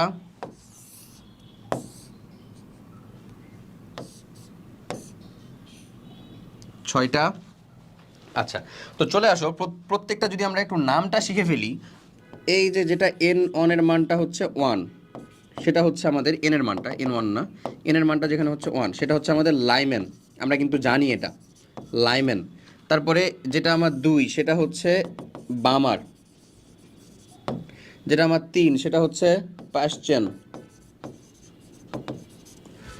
যেটা আমার এন এর মানটা হচ্ছে ভাইয়া, এন এর মানটা কত এখানে 3, 4 সেটা হচ্ছে আমাদের ব্র্যাকেট, লাইমেন বামার পাশ্চেন ব্র্যাকেট। তারপরে যেটা হচ্ছে আমাদের 5, এন এর মানটা হচ্ছে 5, সেটা হচ্ছে ভাইয়া ফুন্ড বা ফান্ড, ফুন্ড বা ফান্ড, এটা কিন্তু সিরিজগুলোর নাম। আর যেটা হচ্ছে আমাদের 6 সেটা হচ্ছে হামফ্রিস, হামফ্রিস। এই হচ্ছে টোটালে কাহিনী। ওকে, সো যদি তোমাকে বলে যে আমার ব্র্যাকেট থেকে লাইমেনে আসলো, তার মানে কত, এন টু এর মানটা কত ভাই আমাদের 4, ব্র্যাকেট থেকে কোথায় আসছো লাইমেনে, মানে এন এর মানটা কত তাহলে আমাদের 1, এরকম। তাহলে এটাই হচ্ছে আমাদের টাইপ 1-এরটা। এরপরে যদি চলো, যদি আমরা টাইপ 2-তে যাই, আমরা ধীরে ধীরে একটু কমপ্লেক্সে যাব, 3টা টাইপ হয় মাত্র। সো টাইপ 2টা দেখো, টাইপ 2, টাইপ 2টা হচ্ছে ভাইয়া, টাইপ 2টা কি আসবে জানো? টাইপ 2টা হলো যে তোমাকে বলে দিল যে উমুক উমুক সিরিজের, উমুক সিরিজের অততম লাইন, অততম লাইন, মানে উমুক সিরিজের যেই সিরিজটা, একটা সিরিজ ডিফাইন করে বলা থাকবে, একটা সিরিজ তোমাকে ডিফাইন করে বলে দিছে, কিন্তু অততম লাইন বাট এন টু এর মানটা বলে দেয়নি। তার মানে কি, চলে আসো, যদি তোমাকে বলে যে, আমি উদাহরণটা লিখতেছি, আমরা উদাহরণটা লিখতেছি হচ্ছে বামার সিরিজের, বামার সিরিজের চতুর্থ লাইন, চতুর্থ, তুমি কিন্তু বাকি ক্যালকুলেশন আশা করি করতে পারবা, তাই না? বামার সিরিজের চতুর্থ লাইন যদি বলে দেয় এরকম, চতুর্থ লাইন বা পঞ্চমতম লাইন বা ষষ্ঠতম লাইন এরকম ভাবে বলে দেয়, তাহলে এন ওয়ানের মানটা হবে হচ্ছে যেই সিরিজ, সেটা যেই সিরিজ, যেই সিরিজ মানে যেখানে আসছে সেটা হচ্ছে কত, বামার, বামার মানে কত সেটা 2, আর এন টু এর মানটা হবে হচ্ছে ভাইয়া এন ওয়ান প্লাস হচ্ছে যততম লাইন, যততম লাইন, যততম লাইন, এন ওয়ানের মানটা কত ভাই বলো তো, 2 প্লাস কততম লাইন ভাই, চতুর্থ লাইন, চতুর্থ লাইন না, তাহলে 4 মানে হচ্ছে 6, তাহলে এন টু এর মানটা হয়ে গেল 6। এন ওয়ান আর এন টু যদি তুমি পেয়ে যাও, তাহলে তোমাকে কি আর অন্য কিছুতে আটকানোর কিছু আছে? এন ওয়ান আর এন টু পেয়ে গেছো তুমি, তার মানে তুমি বলতে পারো যে new bar is equals two তোমার 1/λ, এখান থেকে ল্যামডা বের করতে গেলে খালি উল্টায় দিবা, is equals to R H, R H এর মান তুমি জানো 1/n তার স্কোয়ার মাইনাস 1/n2 তার স্কোয়ার। যদি এটা হাইড্রোজেন হয় তাহলে তো জেড স্কোয়ার দেওয়া দরকার নাই, যদি না হয় তাহলে জেড স্কোয়ারটা দিয়ে দিলা, বাস শেষ। বলো এখান থেকে শক্তি বের করতে গেলে কি করবো, ল্যামডা পাইলাম, তারপরে HC/λ করে দিলে তো শক্তি হয়ে গেল। যদি নিউ বার বের করতে বলে তাহলে ডিরেক্ট এই ক্যালকুলেশন নেই তো নিউ বার, ল্যামডা বের করতে বলে এই ক্যালকুলেশন করার পর এটাকে উল্টায় দিব, চলে আসবে ল্যামডা। বোঝা যাচ্ছে না জিনিসগুলো? শেষ। এটা কিন্তু 2 নাম্বার, উমুক সিরিজের তততম লাইন দেওয়া আছে, বাদ বাকি জিনিসপাতি আমাকে বের করতে বলবে এটা। এরপরে চলে আসো সব থেকে কমপ্লেক্স যে নাম্বারটা, সেটা হচ্ছে 3 নাম্বারটা। সব থেকে কমপ্লেক্স যে নাম্বারটা সেটা হচ্ছে কত নাম্বারটা বলো? 3 নাম্বারটা। সব থেকে কমপ্লেক্স যেটা সেটা হচ্ছে 3 নাম্বারটা, এটা হলো টাইপ 3।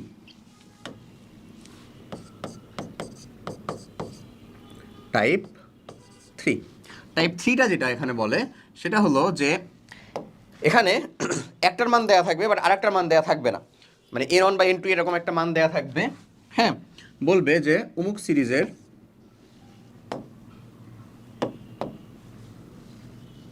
অমুক সিরিজের বলার পরে কয়েকটা কথা বলতে পারে, দেখো আমি তোমাকে দেখায় দিই। অমুক সিরিজের,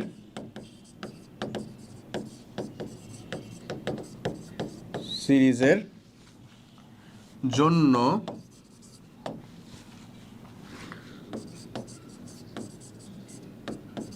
সর্বোচ্চ শক্তি,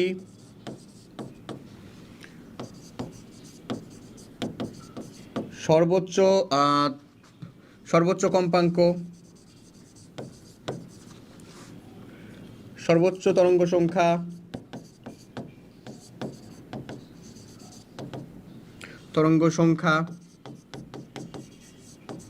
সর্বনিম্ন তরঙ্গ দৈর্ঘ্য। সর্বোচ্চ শক্তি, সর্বনিম্ন বা বা এটার উল্টাটা। এটার উল্টাটা বলতে কেমন আমি তোমাকে দেখিয়ে দিচ্ছি, বা এটার উল্টাটার ক্ষেত্রে বলবে যে সর্বনিম্ন শক্তি, হ্যাঁ দেখো আমি দেখাচ্ছি, সর্বনিম্ন শক্তি, থামো, তারপরে হচ্ছে যে সর্বনিম্ন শক্তি, সর্বনিম্ন কম্পাঙ্ক, সর্বনিম্ন তরঙ্গ সংখ্যা,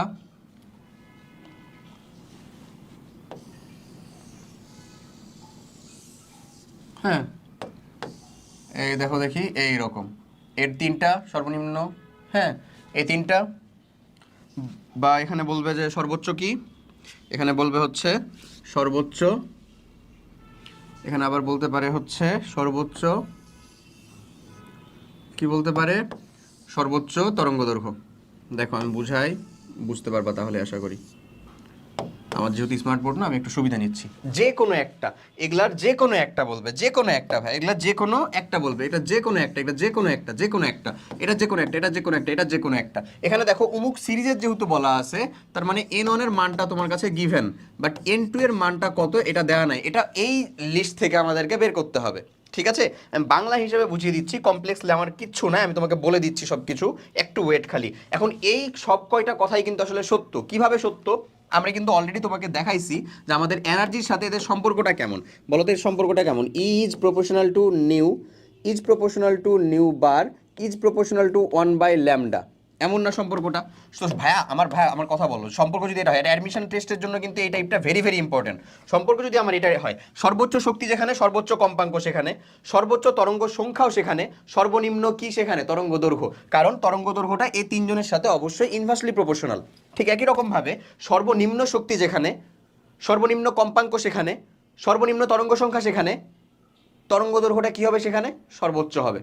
এই হবে না, ওই কথাটাই লেখা আছে এখানে, সর্বনিম্ন শক্তি, সর্বনিম্ন কম্পাঙ্ক, সর্বনিম্ন তরঙ্গ সংখ্যা, বাট সর্বোচ্চ কি হবে, তরঙ্গ দৈর্ঘ্য হবে। ঠিক একই রকমভাবে সর্বোচ্চ শক্তি, সর্বোচ্চ কম্পাঙ্ক, সর্বোচ্চ তরঙ্গ সংখ্যা, সর্বনিম্ন কি হবে, তরঙ্গ দৈর্ঘ্য হবে। এই কথা। এখন এটাকে সলভ করব কিভাবে? অমুক সিরিজের ধরো আমার জন্য বলে দিল যে বামার সিরিজের সর্বোচ্চ শক্তির জন্য তুমি তরঙ্গ সংখ্যা বের করো। বামার সিরিজের বলে দেওয়ার মাধ্যমে n1 এর মান বলে দিছে কত, সেটা 2, আমি জানি লাইম্যান বামার হচ্ছে 2 নাম্বার সিরিজ। এরপরে বলছে সর্বোচ্চ শক্তির মানে, তাহলে n2 এর মানটা কি হবে? এখানে n2 এর মান হবে হচ্ছে দুইটা, যে কোনো দুইটা হতে পারে, এক হতে পারে n1 + 1, অথবা হতে পারে হচ্ছে ইনফিনিটি, হইতে পারে হচ্ছে n1 + 1 মানে এক্স্যাক্ট তার পরেরটাই, অথবা হবে হচ্ছে ইনফিনিটি, অসীম দূরত্ব, যে কোনো একটা। এটা না হয় হচ্ছে এইটা, কোনটা হবে চলো আমরা দেখে ফেলি ঝটপট একেবারে। খুবই সহজ, খুবই সহজ, কি বলতেছি খুবই সহজ। একবার খালি মনোযোগ দিয়ে শিখো, একবার খালি আমাকে অ্যাটেনশনটা দাও। খুবই সহজ, আমি এটা একেবারে ডাল ভাত করে দিচ্ছি, কোনো সমস্যা নেই। দেখো তুমি বলো, এটা হচ্ছে আমাদের ধরে নাও হাইড্রোজেন পরমাণু, ঠিক আছে?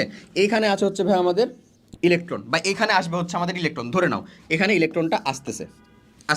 এখন বলো তো এটা দুই রকম ভাবে আসতে পারে, একটা হচ্ছে তার এক্স্যাক্ট পরের কক্ষপথ থেকে আসতেছে, একটা হচ্ছে এক্স্যাক্ট তার পরের কক্ষপথ থেকেই আসতেছে, এমনি আঁকা বাঁকা করতে করতে কক্ষপথে চলে আসলো। আরেকটা হচ্ছে অসীম দূরে থেকে আসতেছে, অসীম দূরে থেকে আসতেছে। এখানে হচ্ছে n2 মানে হচ্ছে ভাই ইনফিনিটি, আর এখানে n2 মানে হচ্ছে n1 + 1, এক্স্যাক্ট তার পরেরটা। কোথা থেকে আসতে বেশি শক্তি লাগবে? সুস্থ বাংলা মস্তিষ্ক যুক্ত মানুষ যদি হয় তাহলে অবশ্যই বলবে যে ভাই অসীম দূর থেকে যেখানে আসছে সেখানে আসতে অবশ্যই বেশি শক্তি লাগবে, এবং দ্যাটস অ্যাকচুয়ালি কারেক্ট। তাহলে যেখানে আমরা সর্বোচ্চ শক্তি পাবো সেখানে ইনফিনিটি হবে কি n2 এর মান, ক্লিয়ার? যেখানে সর্বোচ্চ শক্তি পাবো, কথাটা সর্বোচ্চ শক্তি পাওয়া মানে কি, সর্বোচ্চ কম্পাঙ্ক পাওয়া, সর্বোচ্চ তরঙ্গ সংখ্যা পাওয়া, সর্বনিম্ন তরঙ্গ দৈর্ঘ্য পাওয়া। এটা মানেও সর্বোচ্চ শক্তি, এটা মানেও সর্বোচ্চ শক্তি, এটা মানেও কি সর্বোচ্চ শক্তি। তার মানে আমাকে এটা দেয়া থাক, এটা বা এটা যেটাই দেয়া থাক না কেন, আমরা সেটাকে শক্তিতে কনভার্ট করব। যদি সেটা সর্বোচ্চ শক্তি হয় তার মানেই বুঝবো সেটা আসলে ইনফিনিটি থেকে আসছে, যেহেতু অনেক দূরে থেকে আসছে, অসীম দূরত্ব থেকে, তাহলে অবশ্যই সর্বোচ্চ শক্তি লাগবে। যদি দেখি যে একেবারে খুব কাছ থেকে আসতেছে, খুবই কাছ থেকে আসতে, তার মানে সর্বনিম্ন শক্তি লাগবে, মানে এক্স্যাক্ট তার পরেরটা থেকে আসতেছে।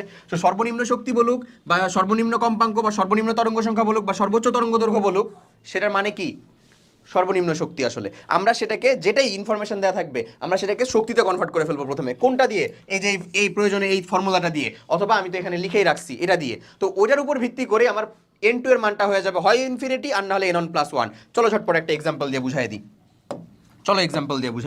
এক্সাম্পল আমি বললাম ধরো একটা কোশ্চেন নাম্বার 1 সেটা হচ্ছে হাইড্রোজেন পরমাণুর বামা সিরিজের সর্বোচ্চ তরঙ্গ দৈর্ঘ্য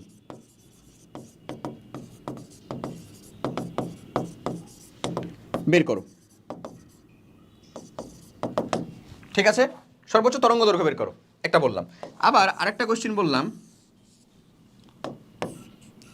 হাইড্রোজেন পরমাণুর বামার সিরিজেরই বামার কেন দিব প্রত্যেকবার বলো তো এটা দিলাম হচ্ছে ভাই লাইমেন সিরিজের ধরে নাও সর্বোচ্চ তরঙ্গ সংখ্যা বের করো আচ্ছা ভেরি গুড চলো এবার উত্তর করো আমি একটা তো ডিরেক্ট শক্তি দিইনি ডিরেক্ট শক্তি দিলে তো আলহামদুলিল্লাহ খুবই সহজ তাহলে বামার সিরিজের যেহেতু বলছে তার মানে এখানে এন ওয়ানের মানটা কত আমাদের 2 নাম্বার কক্ষপথে আসবে এন টু এর মানটা কত হবে হয় 3 হবে না হলে হচ্ছে অসীম হবে কোনটা হবে হাইড্রোজেন পরমাণুর বামার সিরিজের সর্বোচ্চ তরঙ্গ দৈর্ঘ্য মানে আমাকে ল্যামডাই বের করতে হবে এবং সর্বোচ্চ তরঙ্গ দৈর্ঘ্যের সাথে শক্তির সম্পর্কটা কেমন ব্যস্তানুপাতিক তরঙ্গ দৈর্ঘ্য যদি সর্বোচ্চ হয় শক্তি সর্বনিম্ন হবে কি হবে শক্তি সর্বনিম্ন হবে তাহলে শক্তি যদি সর্বনিম্ন হয় তার মানে নিশ্চয়ই অসীম থেকে আসছে না কই থেকে আসছে এক্স্যাক্ট তার পয়েন্টটা থেকে আসতেছে তার মানে এটা হয়ে যাবে হচ্ছে 2 + 1 হুইচ ইজ অ্যাকচুয়ালি 3 বলো বুঝতে কোনো ঘাপলা আছে আর থাকার কথা না যদি না হয় এগেন এই পার্টটুকু আবার দেখে ফেলো কোনো সমস্যা হবে না আমি একেবারে যা যা কিছু বোঝানোর দরকার সব কিছু বলে ফেলছি এগেন চলে আসো যদি এমন হয় হাইড্রোজেন পরমাণু লাইমেন সিরিজের সর্বোচ্চ তরঙ্গ সংখ্যা বের করো সর্বোচ্চ তরঙ্গ সংখ্যা বলছে তো লাইমেন সিরিজের মানে কত ভাই এন ওয়ান এর মানটা কত 1 নম্বরে আসতেছে ভেরি গুড এন টু এর মানটা কত হবে এটা বের করাই হচ্ছে আমার জন্য এবং তরঙ্গ সংখ্যা যেহেতু বের করতে বলছে তার মানে কিন্তু এখানে আমি আর ল্যামডা বের করবো না এখানে আমি বের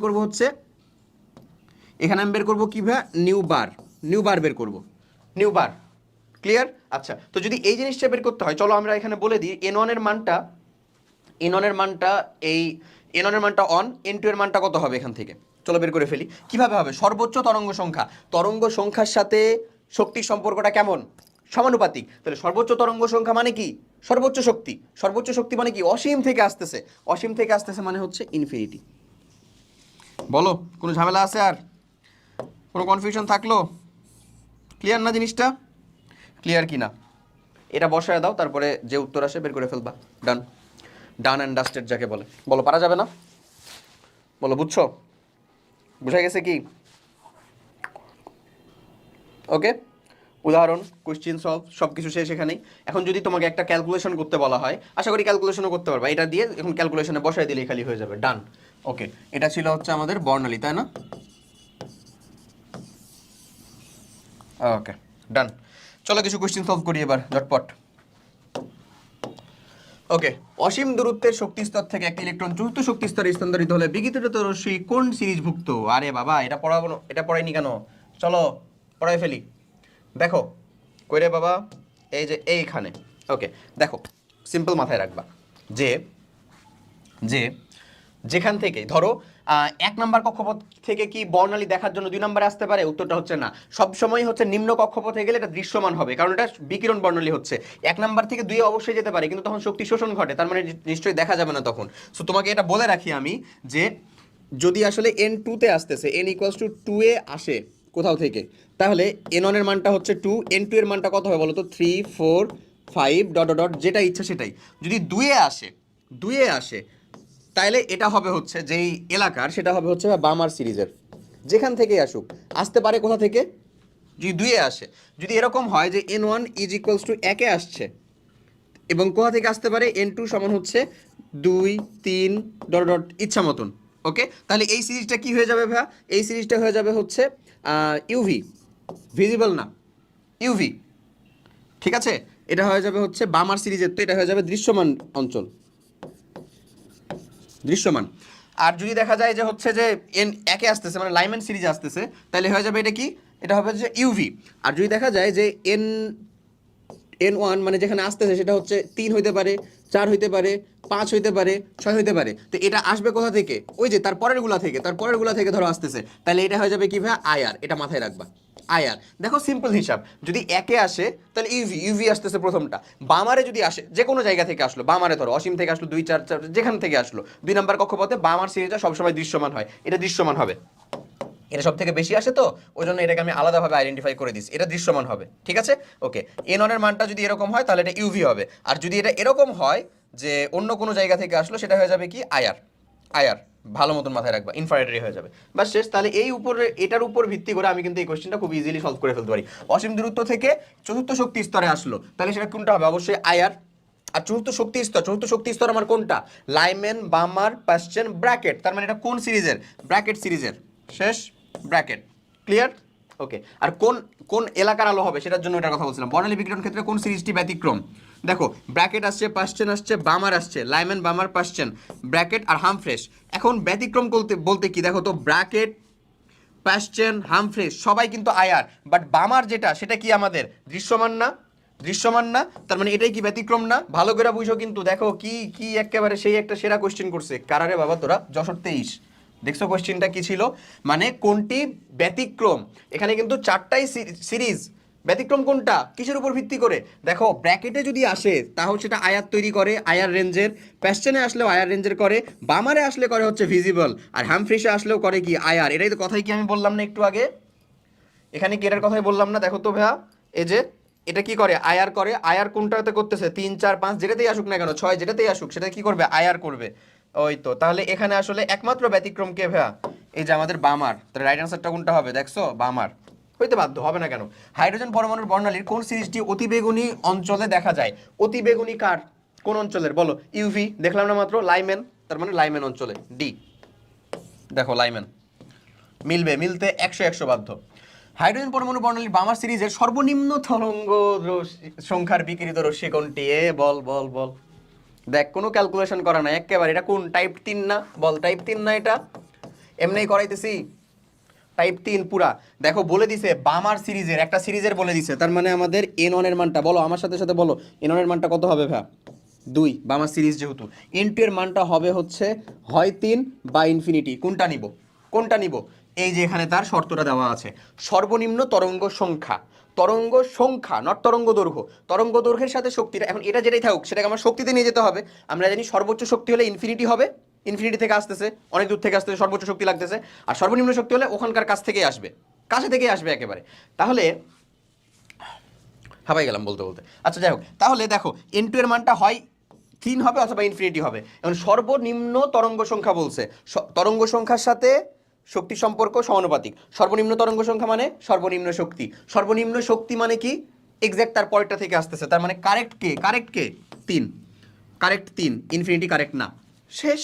তাহলে বলছে বিকিরিত রশ্মি কোনটি? বামা সিরিজের সর্বনিম্ন তরঙ্গ সংখ্যার বিকিরিত রশ্মি। তাহলে আমাদের কি nu bar is equals to কি ভাবে? 1 by lambda is equals to R H. এখানে তো কোনো ক্যালকুলেশনই করেন, এটা রেখে দিছে। 1 বাই এন স্কোয়ার, এন মানে কত রে? 2 square, minus 1 by N two square মানে কত? 3 স্কোয়ার, আর এইচ। এই ক্যালকুলেশন করলে কত থাকে? এটা 4 থাকে, এটা 9 থাকে, মানে 36। তাহলে 36 এখানে থাকে হচ্ছে ভা 9, এখানে থাকে হচ্ছে 4, মানে 5 by 36, which is actually 5 R H by হচ্ছে 36। 5 আর এইচ বাই 36। বলো, এই টাইপ টুইপ না করলে তুই এটার উত্তর করতে পারতি? জীবনেও না। একাডেমিকে পড়ে আসলে আলহামদুলিল্লাহ, না পড়ে আসলে এখন পড়ে ফেলবা। এটা এই যে এই এক ম্যাথ তোমার মাথা ঘুরে ছেড়ে দিবে পুরা। তুমি চিন্তা করতে পারো ভাই বোর্ড স্ট্যান্ডার্ডে এত কঠিন আসে, দেখ এমসিকিউ দিয়ে রাখছে সেখানে। এইখান থেকে এই ওই যে ওইটার কথা বললাম, ওই স্লাইড থেকে 1 মার্ক বোর্ড প্লাস হচ্ছে তোমার অ্যাডমিশনের জন্য খুবই খুবই গুরুত্বপূর্ণ। ডিউতে এই কোশ্চেন 3বার রিপিটেড হয়েছে, 3বার ভাই, মাথায় রেখো। 5 আর এইচ বাই 36। বলো এখন এগুলো আমাদের জন্য ডাল ভাত কিনা? এখন চলে আসো, যদি এগুলার আমাদেরকে কথাবার্তা বলে, বিশক্তি স্তরে ইলেকট্রন আপতনের জন্য সৃষ্ট রেখার বর্ণালীর দীর্ঘতম তরঙ্গ দৈর্ঘ্য নির্ণয় করো। দেখ ভাই দেখ, 23-এর 24-এ তো পরীক্ষা দেশ নাই, মানে সরি দেশ নাই না, পরীক্ষাটা তো হয় নাই, সরি আই এম সরি। যাই হোক, দেখো যেটার কথা বললাম যে বি সিরিজের ইলেকট্রনের আগত বিতে আসছে। বি মানে কি ভাই? এটা নিউক্লিয়াস, এটা প্রথম, এটা 2, তার মানে এন এর মানটা কোথায়? 2 এ আসতেছে। এরপরে বলতেছে আপতনের জন্য সৃষ্ট রেখা বর্ণালীর দীর্ঘতম তরঙ্গ দৈর্ঘ্য টাইপ 3 না ভাই? বল বল বল, টাইপ 3 না একেবারে? আর কোথাও বাইরে যেতে পারে না, 3টা টাইপ যে দেখাইছি এর বাইরে কোথাও যাবে না, বুঝছো? আচ্ছা, তাহলে এখন তাহলে n2 এর মানটা কত হবে? হয় হবে হচ্ছে 3, না হয় হবে হচ্ছে কি ইনফিনিটি। তাহলে কোনটা হবে? সর্বোচ্চ শক্তি যদি বোঝায় তার মানে ইনফিনিটি, সর্বনিম্ন শক্তি বোঝায় তাহলে হচ্ছে কি 3। বলছে কি দীর্ঘতম তরঙ্গ দৈর্ঘ্য, মানে সর্বোচ্চ তরঙ্গ দৈর্ঘ্য বুঝাইছে। তরঙ্গ দৈর্ঘ্যের সাথে আমার শক্তির সম্পর্ক ছিল ব্যস্তানুপাতিক। তাহলে দীর্ঘতম তরঙ্গ মানে রসতম বা সর্বনিম্ন শক্তি। সর্বনিম্ন শক্তি, সর্বনিম্ন শক্তি মানে, সর্বনিম্ন শক্তি মানে কি? আমাদের একেবারে তার কাছেরটা থেকে আসতেছে, তার মানে সঠিক উত্তরটা কোনটা হবে? এটা 3 হবে, ইনফিনিটি হবে না, 3 হবে। তাহলে 3 হয়ে গেলে এবার বাকির ক্যালকুলেশন আমি করে ফেলবো। শক্তির জন্য তরঙ্গ দৈর্ঘ্য নির্ণয় করা মানে ল্যামডার মানটা আমাকে বের করতে হবে। কি হবে ল্যামডার মানটা? আর এইচ মানে সরি 1/λ বা nu bar is equals to R H 109,678 centimetre inverse 1 by কত ভাইয়া 2 স্কোয়ার মাইনাস 1/3 স্কোয়ার। মাত্র যে করলাম রে ওইটাই তো হুবহু, এর এখানে উল্টে যাবে, মানে ল্যামডার মানটা হবে হচ্ছে 36/5 আর এইচ এত সেন্টিমিটার। শেষ। আচ্ছা, এরপরে যেটা দেখবো সেটা হচ্ছে এ ও সি শক্তি স্তরের শক্তি পার্থক্য এত, এ আর সি E2 মাইনাস E1 হলে নির্গত আলোক রশ্মি দৃশ্যমান অঞ্চলের হবে কিনা। খুবই সিম্পল ভাই, ডাল ভাত ভাই, ঘ নাম্বারের কোশ্চিন। হাই হাই, এই যে E2 মাইনাস E1 ডেল ই,